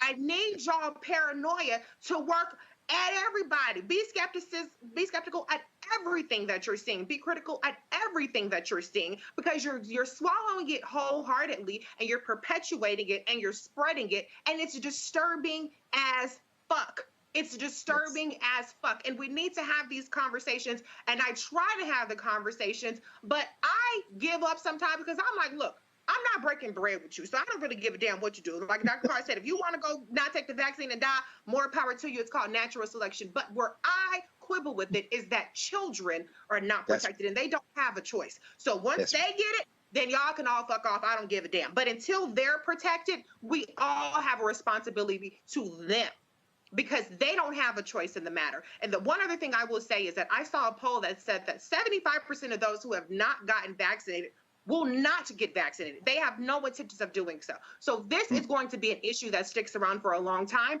and it's going to be an issue that we have to tackle. And some people might be reachable with enough conversations with the right people going into these spaces, but we have to recognize the problem before we can actually do something about it. We are not too smart to get duped by this disinformation, because it's happening everywhere we look. The Black vaccination rate is lower, and I believe 40-something states than the white and Asian vaccination. I think only Latinos are right there neck and neck with low vaccination rates. So we have to wise up, wake up. Like I said, if you're going to be critical, if you're going to be skeptical of everything, including the information that's trying to kill you. Yes. Yeah, and look, I tell you right now, look, it is wild and crazy. But I knew Reese was going to at least drop 3 F-bombs, at least 3. That was gonna happen, and I've run into 2 kids who watch our show. A 5-year-old girl, Eva. I met a brother today. I got some video. Their parents make them watch. So I did promise one of my followers. She said, "Roland, I give more money. You stop cussing." I said, but you know, cussing has actually generated more money. But I told her, I said, I'm gonna work on it. I said, pray for me. Pray for me. And then I'm sitting here, and I'm sitting there, cousin, and Henry gonna send me a text. He go, "Hey man, remember we on the church parking lot. We at the Muslim Community Center." I was like, "Yeah, okay." Then I just cussed him out in the text. But it's all right. It's all right. So let me do this here. I'm gonna go to a break. We come back. We got some more news we got to show you, including a crazy ass white people segment, and also the first black woman on the National Labor Relations Board in its 86-year history. We'll tell you who she is. That's next on Roland Martin Unfiltered. Broadcasted live from the North Austin Muslim Community Center. Back in a moment. The same forces that are trying to pass these bills across the country, but here in Texas, to, yes, suppress, to stop, to undermine the vote. The same folk that block you from having living wages are the same folk that wouldn't fix your utilities problem. In this time, when our voting rights are under attack and economic justice is being denied, we're launching a season of nonviolent moral direct action to demand 4 things by August the 6th, the 56th anniversary of the signing of the Voting Rights Act. Number 1. end the filibuster. Number 2. Pass all provisions of the For the People Act. Fully restore the 1965 Voting Rights Act. And number 4, raise the federal minimum wage to $15. Pass the For the People Act. That is the last best hope for voting rights, not just in Texas, but Georgia and Florida and about a dozen other states. Pass the John Lewis Voting Rights Bill and the For the People Act. Let our people vote. The Latinx community is the rising electorate in Texas, and our representatives are threatened by these shifting demographics. Our pathway to citizenship, to a living wage, depend on our access to the ballot. This is not just a black issue. That's right. This is a moral, constitutional, and economic democracy issue. Poverty is reinforced by public policy. And what happens in Texas, as well as in America, we create policies that perpetuate poverty, and then we criminalize the poverty that we create. There's only so much we can take, and it's time for us to stand up and speak loudly against what's happening here. I think in Texas that it is time for a Selma-like. I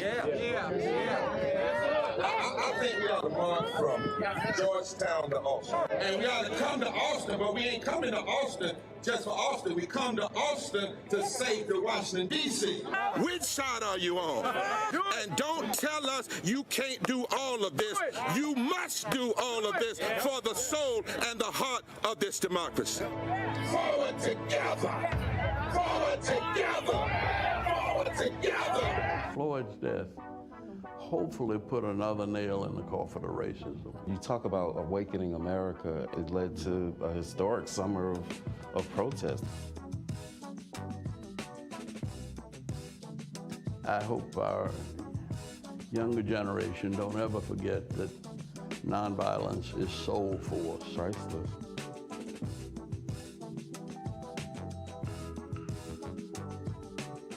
Yo, Peace World, what's going on? It's the Love King of R&B, Raheem Devon. Hey, I'm Cupid, the maker of the Cupid Shuffle and the Wham Dance. What's going on? This is Tobias Trevelyan. And if you're ready, you are listening to and you are watching Roland Martin Unfiltered.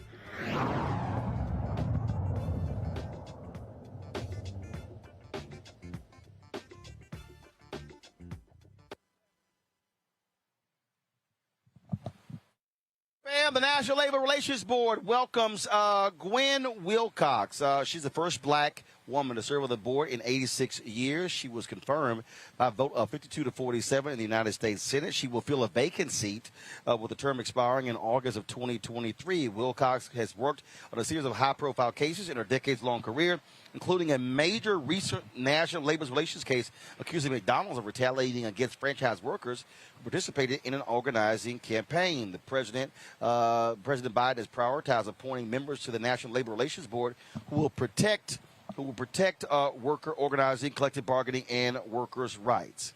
So congratulations. All right, folks, so let's, here in Texas, a viral video of the arrest of an 18-year-old black woman is causing outrage in Forney, Texas, about 210 miles northeast of Austin, where we are now 20 miles east of Dallas, folks. So here's the deal. The police get a call about someone darting into traffic. The officer, identified as Connor Martin, arrives on the scene, and Nakia Trigg was who he saw walking down the residential street. Then this happened. Why you don't have to ever hit her? She was taking him, okay? You need to back up. You need to back up. Do not touch me. Back up. Back up. Shut up. Just calm down. Calm down. Okay, hold on. You can talk to her. You cannot touch me. But you can get up. You don't have to do her like this. She's trying to jump in front of me. No, she's not. Please. Calm down. Kaya, calm down. Kaya, calm down. Just calm down, okay? Calm down. Just let her get up. Please. You don't have to sit on her like that. Kaya, calm down. Kaya, just calm down. Okay, just calm down. Just breathe, Kaya. Calm just down. breathe. I got her, please. She's, what, y'all? It's on her. Where y'all? It's 102 degrees out here. I can't breathe. She cannot breathe. She's spitting up. I don't even fucking care. What are you going to do? No. She hasn't done anything. No. We'll turn her over if y'all back up. Okay. But what are you going to turn her over for and cuff her? She has not done anything. Please let her go. She's literally just walking. Bro, are you pissing me off? She cannot stop. Bro, stop it. Okay. We got the report. She's Look at her mouth. Okay. Okay, listen. Okay. If we can restrain her, we'll stand her up and be fine, okay? Okay, Mama. Stop the saddle. Okay. She's not. Okay, well, let us get her restrained and safe. Back up. Everybody will stop. Literally foaming from her mouth. She is literally foaming from her mouth. Okay, can you just let her up? Why does she need handcuffs? Okay, wait. She didn't do anything. If she's running in front of traffic, she's not her mother. She's not going to go anywhere. roll over, okay? She cannot breathe. Just stand back. Roll over. Rolling over. Why are y'all about to handcuff her? Just hold on a She second. has not done anything. And then you are on her all up. I need your fucking badge number and your name. Record his fucking shit. Please do. Calm down, Kaya. Just calm down. Everything's okay. It's easy for her. Like sugar. He know that. He didn't give a fuck. Hold on. If y'all hold on. Please put that camera back on, up here on your chest. It was never on you in the first place. Why was your camera not on you while you were on my dad? We finna report all that. Why was your all of that? You had to report all of that. Please do. We're gonna report all of that. You're fine. You're fine. Where's his shoes? Can you hold this? You didn't have any whenever I found it. Give here.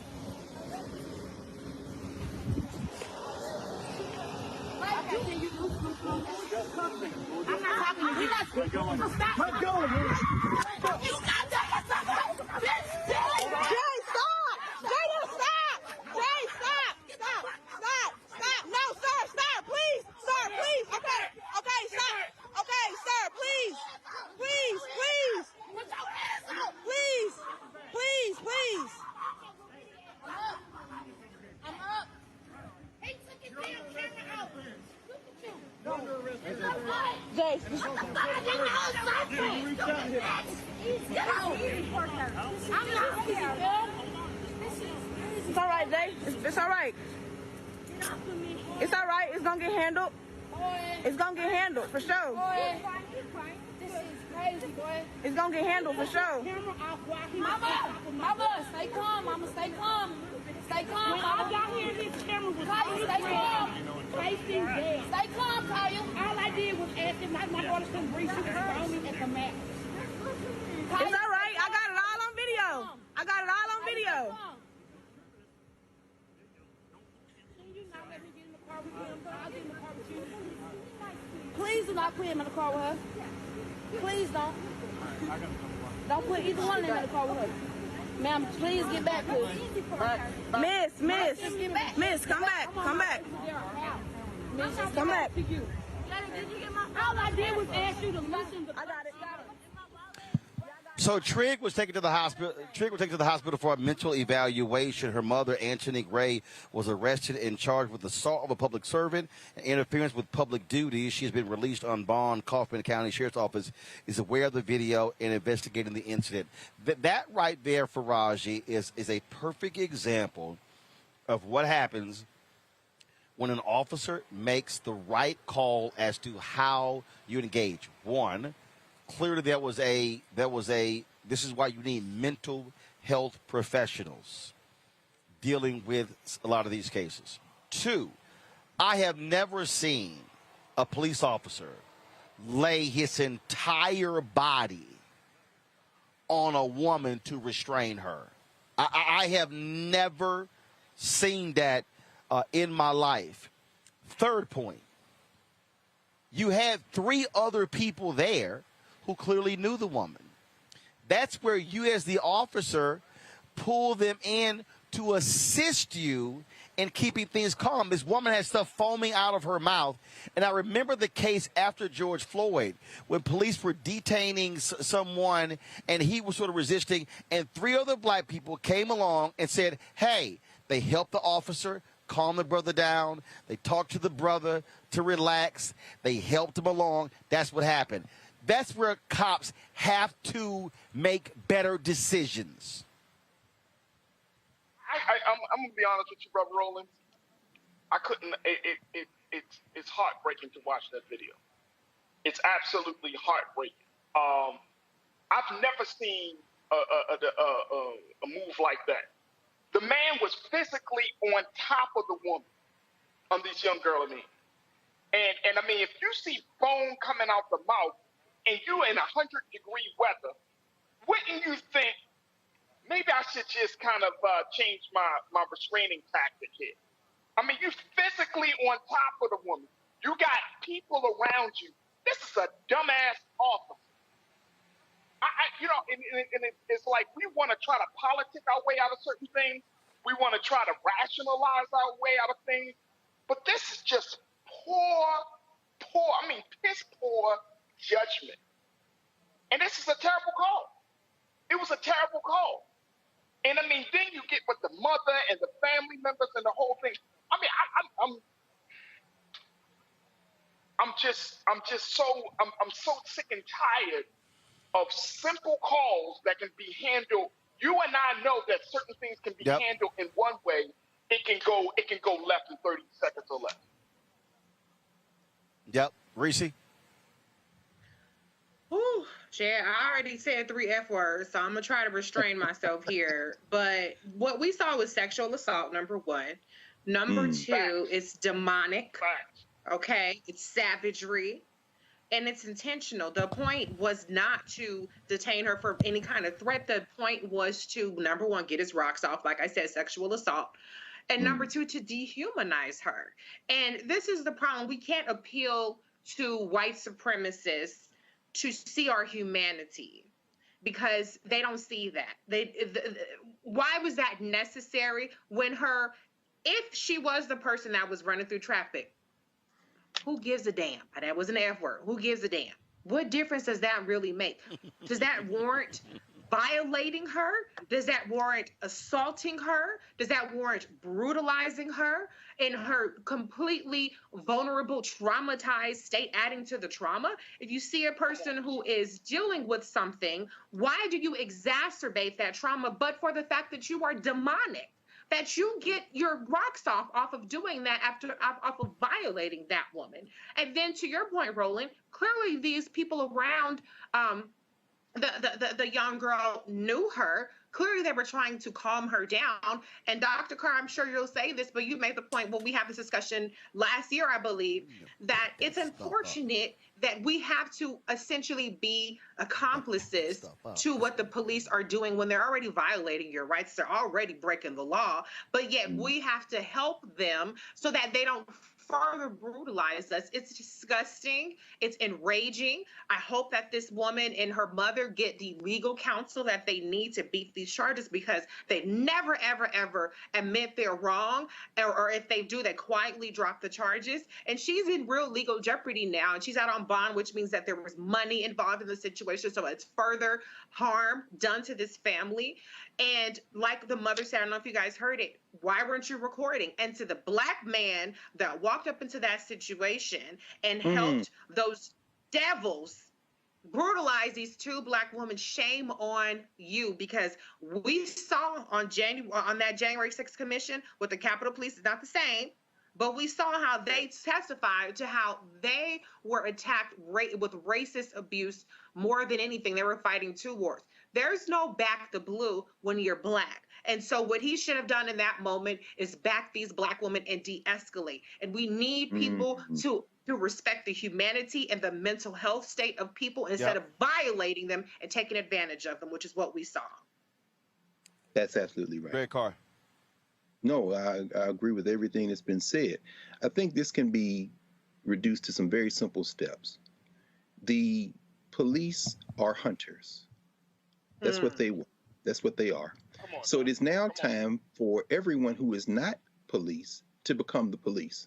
So, and I'm sure there are these videos out on YouTube and there's things, but these are some very simple steps. Step number 1, when you see something like this start happening, not only begin to film and record, but go live stream it if you can. If that means setting up a Facebook Live or whatever, live stream it and immediately indicate where you are, what street, what city, what state. This need because, you know, so we don't see like what we saw in Atlanta with those 2 Black cops that kicked that lady in the head the other night. Black or white. If you back the blue, we back the Black against you. You are the police. Now it's time for the people to become the police. It's one thing to record it and then show it. No, live stream it. Number 2, Lil Connor Martin, all of a buck, maybe a $1.05.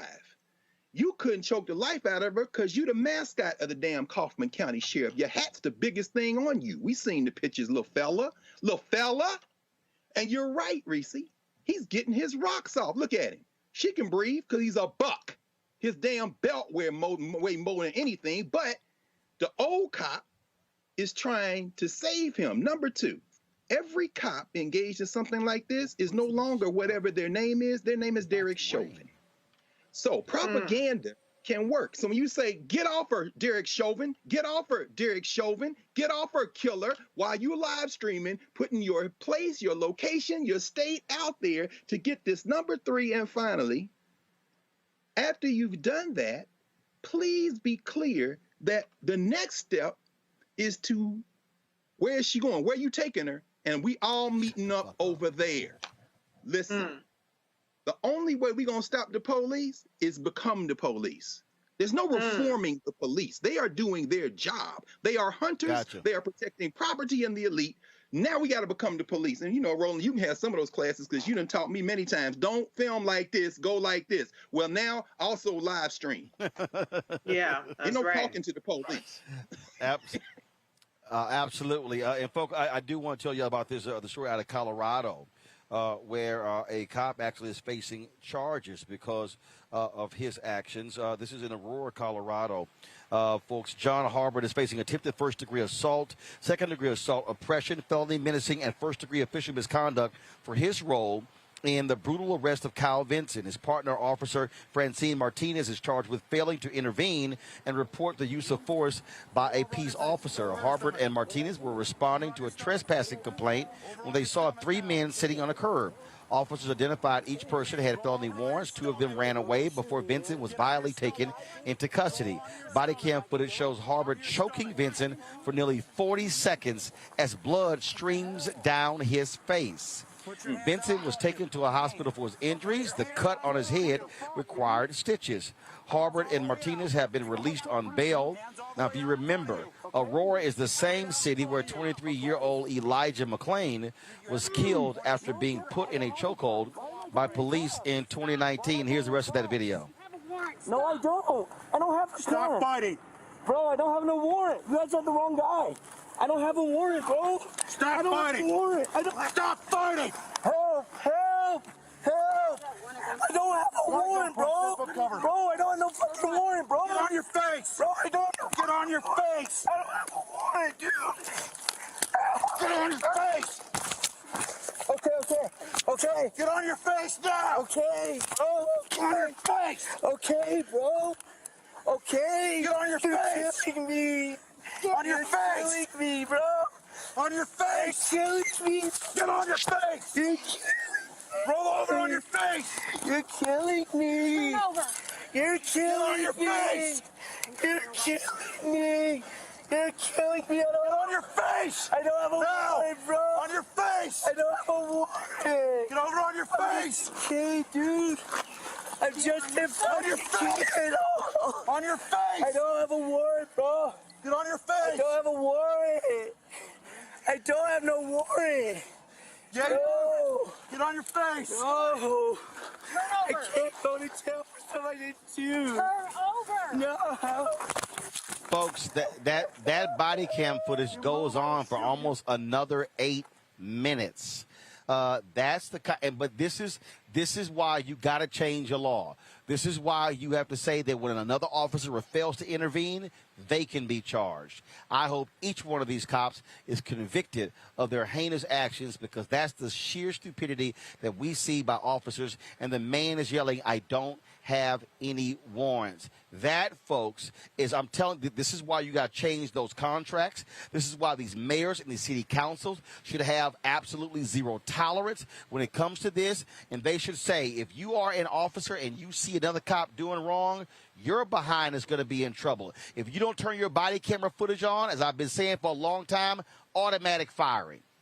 If you lie on a police report, automatic firing. You're not going to change what happens unless you start sending these thugs with badges and guns to prison, and until you hit their pocketbooks. And we also have retired LAPD Sergeant Cheryl Dorsey, who has been on our show many times, who said there are no doubt Klansmen who are serving in police departments, and she said it's point blank. And that's the thing that we just got to just be honest about and deal with. And so we'll be following that story, folks, to see what happens next. All right, my last story. Y'all know what time it is.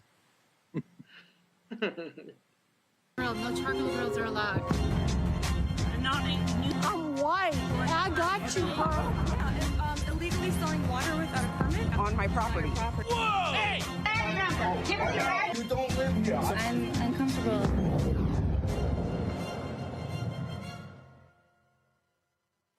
So let's call her Racist Rachel, not Karen, Racist Rachel. Rachel decides to, folks, please.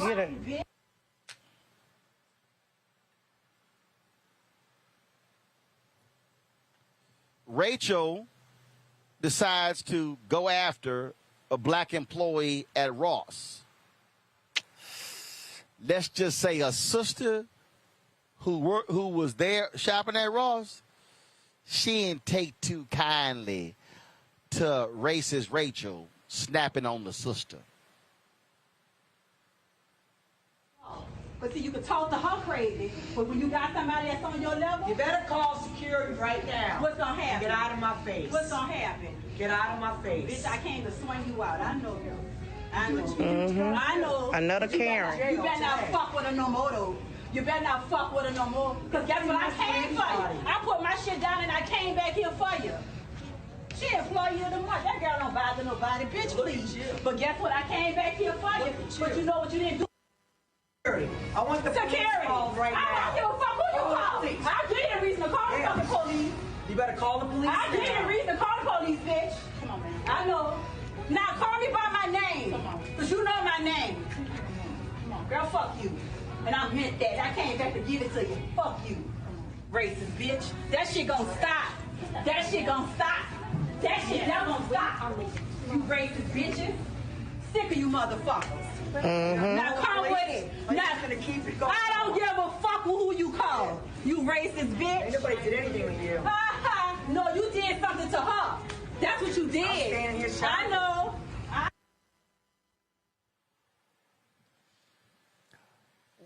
Well, Reese, I think she just totally topped you because she threw in 7 F-bombs and an MF in that. I mean, and she called her at least the B word at least half a dozen times. And so, Reese, she made you look like a church deacon.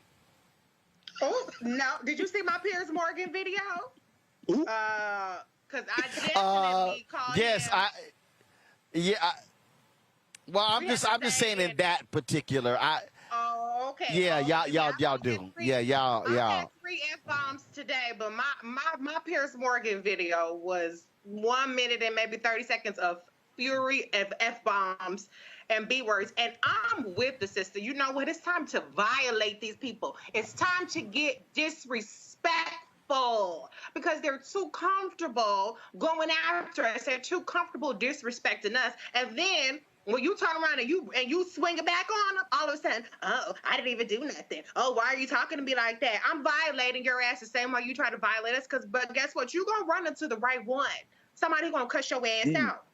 And the next step is going to be to lay your ass out on the ground, too. So I'm with the sister right there. And that's what I'm about, okay? Because people are getting too damn comfortable disrespecting us because they think, oh, okay, we're going to sit up here, we're going to pull up our camera, and we don't want nobody to see how we was acting ignorant. Oh, I'll get ignorant.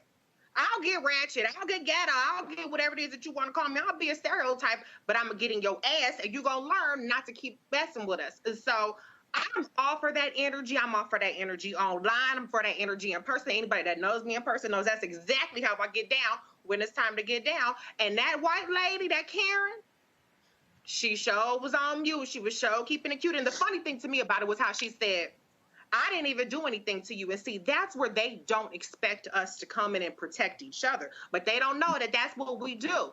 When we see another black woman that's being abused and she's in a situation like where she's at her job and she can't lay over her side, that's the we step in.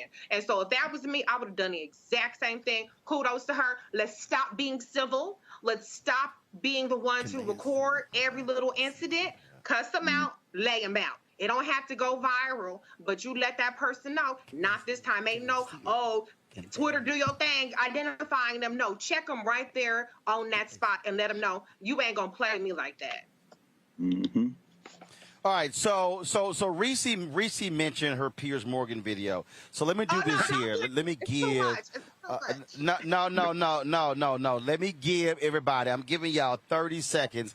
If y'all have kids in the room and y'all don't want them to hear this, I'm giving y'all warning right now. I appreciate y'all who watch the show with your kids. Right now is the HBO Showtime version of Roland Martin Unfiltered. Just so I got to do this here, and then, I can't do this. So I've given y'all ample warning. So Piers Morgan has some words for Simone Biles, and let's say Reese was not feeling white supremacist Piers Morgan and what he had to say. So if y'all don't like cuss words, mute the show right now, because y'all about to hear way more than what you heard at that Ross in Mississippi. Everybody has been warned. Everybody's been warned. Here comes the wrath of Reese. Piers Morgan, shut the fuck up. I repeat, shut your raggedy ass, mediocre, shrimp dick, incel, white supremacist, motherfucking blob, face jar, mayonnaise spoiled in a motherfucking 90-degree weather looking ass up. We are fucking sick of your stupid ass opinions. We don't want to motherfucking hear you, bitch. Keep Simone Biles' name out your raggedy motherfucking mouth. I don't know why you're so fucking triggered by black women that are far superior to you, far more accomplished than you. But you need to take that up with your motherfucking therapist and leave your funky ass thoughts off the motherfucking internet, bitch. You should take some cues from these black women on mental health and go seek motherfucking help, bitch, because clearly you fucking need it. We're tired of you. We don't want to fucking hear you, bitch. Keep your opinions to yourself, bitch. All you fucking do is cloud chase off of more fucking accomplished black women. And the only motherfuckers that agree with you are racist, sorry, sack of shit degenerates, just like you're a punk ass bitch. I know that this isn't going to change your opinion, but what I do want you to know is on behalf of Black America, fuck you, bitch. We don't respect you. We don't want to motherfucking hear about you. And we're going to call your motherfucking ass out because you ain't shit. You ain't never going to be shit. And if nobody told you today, you are a worthless sack of shit. Shut the fuck up. Period. I look at the look on Faraji's face.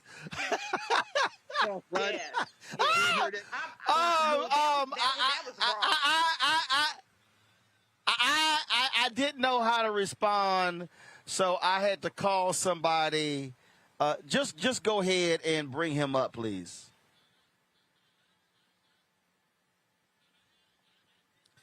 J. Anthony Brown.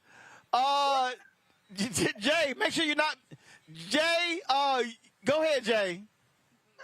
Jay, you're on mute. Get off mute, Jay.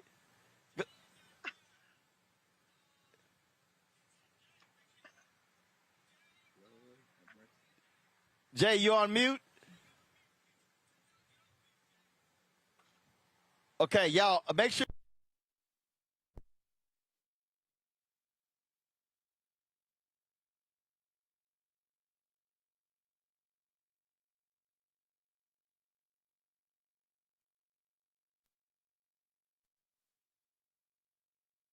Now we can hear you. Guys, turn my audio. Don't turn my audio down. Damn. Hello. Okay, so there you go, J. Anthony Brown. Reese. J. Anthony Brown, you take it away. Reese. Yeah. Can she hear me? I can hear you. Yeah, Reese, yeah. She can hear you. She can hear you. From one cusser to another cusser.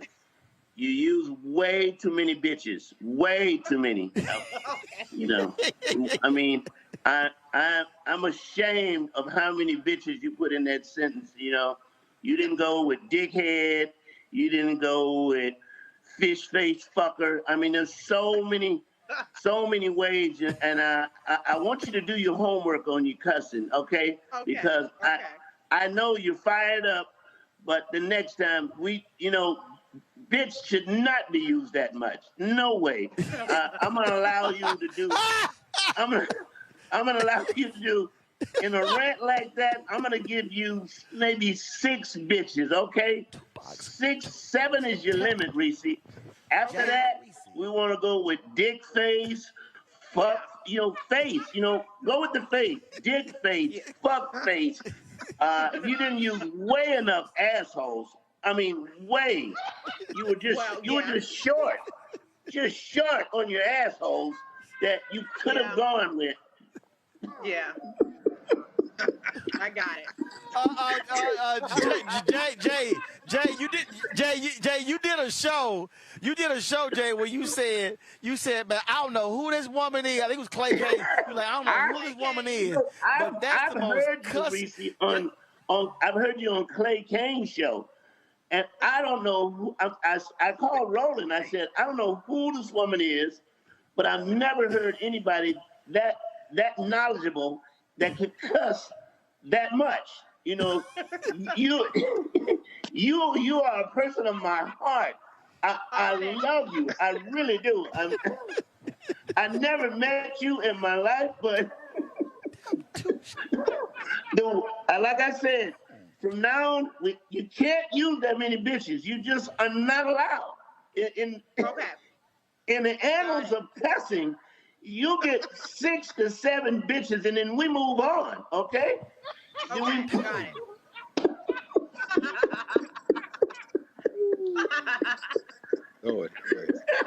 I will take that under advisement. I'm more creative when I talk about women because I don't use the B word for woman.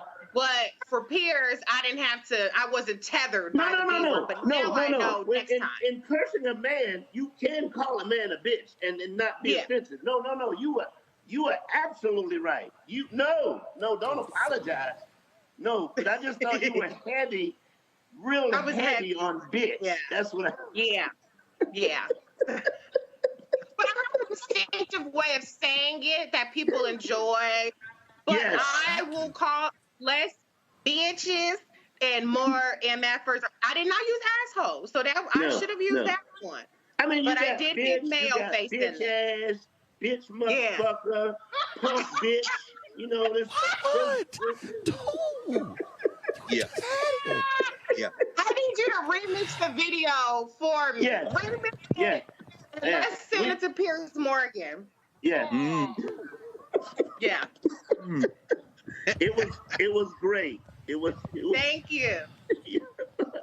It's an honor. I'm so honored. That's the best compliment I can get. Well, I've been trying to get Jay on Thursday. He's been real busy the last 3 weeks, and he texted me. He said, "I can come on now." I said, "Man, y'all got to get him on." So, Reese, that was my surprise for you, Reese. Having Jay Anthony Brown give you some lessons on cussing. Love you, man. The White House was mad. All right, Jay. Yeah, thank you. I appreciate it. All right, Roland. All right, Jay. Later, man. Love you, my brother. Greg, go ahead. No, I was gonna say, brother, look, everybody out here, y'all know that this is an art. I got a sister, a good friend of mine, we rode for many years, Makeda Kumasi out there in LA. She's a spoken word artist, and she gets up to perform sometimes. She said, "My heart is pumping poetry." What we just heard is poetry. Now, if you're in a speech class at a HBCU, if your professor worth your salt, you would look at both of those demonstrations of eloquence and chart them out. When that sister walked into that Ross, you heard the first thing she said, "I know you." Pause right there. Now, that's the first line. So this is not a speech to persuade. This is not. I know you, and then I came here for you. And I'm like, was that Mississippi or Louisiana? Because she sounded like Lil Wayne, baby. I came here for you. And then she keeps going, and she said, girl, fuck you. I came to give it to you. Now, let's switch to Reese. You see, in both these examples, what you have is a sexual undertone. They are stripping, in the first case, she's taking away this woman's power and her humanity. And Reese, in your case, you are stripping this man of his manhood. Hence, what I think was the appropriate use of the word bitch. And with the inflection, they took our languages, but we kept the tones. So when you say bitch, in other words, and Roland, you confirmed it because you said, and Faraj, you appreciate this, Clay Davis. You didn't say Clay Kane because that's how he used shit. In other words, there's a tone to it. Finally, now I can't say MF because I'm thinking, Faraj, you appreciate this, Francis Crest Welsing. What are the origins of this? However, when you call somebody a bitch ass, what you're really doing, you are completely removing any ambiguity as to whether or not they're a man. Reese, that was a clinic in destroying any notion of manhood. Pierce, and this is what I'm saying. All you young people, I'm too old for this, but what I've noticed is, and what I expect is going to happen, Reese, and with the sister Ross, some of these young people are going to take Nas's ether and put it under there. So just when it goes viral with the ether soundtrack underneath it, just make sure they break y'all the peace of the prophets. I'm thinking that's what they're going to do for her. I don't know. Hey, no, I think so too. Hey, look, First thing, Dr. Carr just gave us a class. First, J. Anthony Brown, then Dr. Carr had to break it down like that. Come on, bro. Come on. Only on Roland Martin. Now now y'all know. I throw a couple of cuss words on this show, but Henry Anthony would tell you when we in a Roro mobile. I will cuss them up. Y'all don't understand. There is a rhythm to cussing. Oh, I can testify to that. There's a rhythm. There's a rhythm. I know I'm a Hall of Fame cusser. Yes, sir. I know the late John. I know. Y'all think I don't even get me started. Cause y'all don't let me. Cause see, first of all, when you hit somebody with the right cussing, you gotta have, especially if you're a dude, you gotta have a certain level of bass. You gotta have a level of what Dr. Carter said of complete disrespect. Yes, sir. For that person, and you got to go for the gut. I'm gonna give y'all one. He ain't gonna like me telling this story. When we had our TV One show. We went our TV One show. Harry and I were engaged in this thing back and forth where he was like, "What? I'm running this."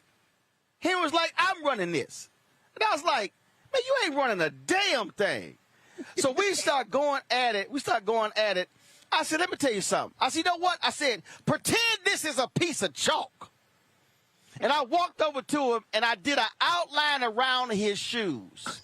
I said, you the man inside the chalk. Outside the chalk, you don't run shit. Outside the chalk, I'm the goddamn man. Now, even Henry said, damn, the chalk. Right. Your ass pulled the chalk out on me. I said, sure as hell did, and walked the hell off. Even Henry had to laugh at that one. See, I ain't cussed that much. See, that's the other deal. So when you hit them, you can't. You got to add some other stuff to it. That's that true. Just to your point, Doc. You got to ether them, and so every time. So there's those moments. There are those moments when we go at it. I'll be like, let me get that damn chalk out. Ooh. Let me get you.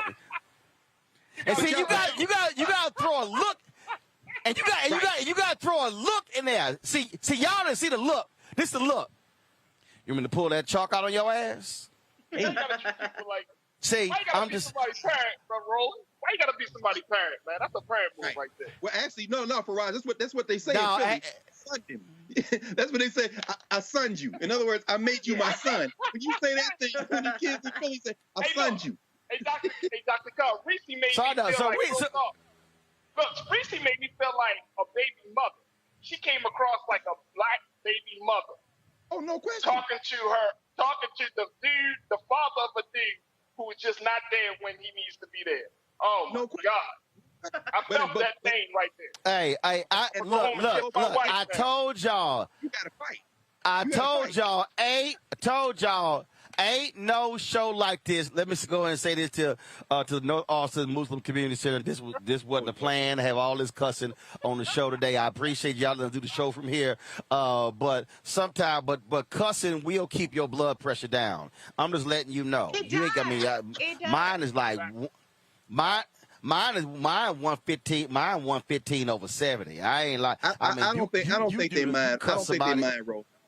I don't think they mind because in the Quran, and correct me if I'm wrong, Faraji.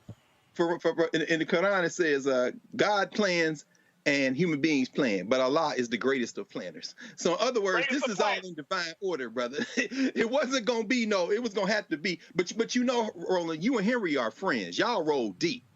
In the case in Ross, when she said, what she's saying is, nuck if you buck. Anybody stand there and take that kind of cussing and don't fight? She said, I know you. And Reese, Pierce don't want no part of you. You got to fight. When you get cussed out, he don't want none.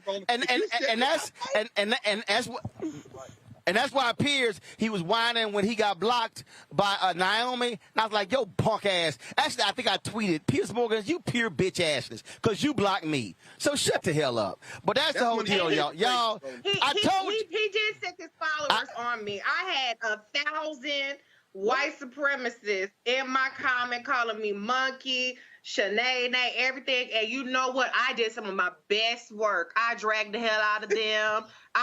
If you go to my tweets and replies, you will see a master class in triggering white supremacists. I was on their ass like white on rice. And so guess what? You're going to have to send 2, 3 more armies for me, bitch, because I don't care. And I'm going to cuss you out. I'm going to cuss out everybody down with you. I made it clear, and I'm not backing down. And everybody who thought they was going to get me to back down, they got told off just like their boy Piss Morgan did. Woo! I told y'all. I told y'all, ain't no show. Go ahead. No, I was saying Facebook, our Facebook watchers, for all of our Facebook watchers out there tonight, they are dying. Are they? Hey, our Facebook watchers. Let me just tell y'all.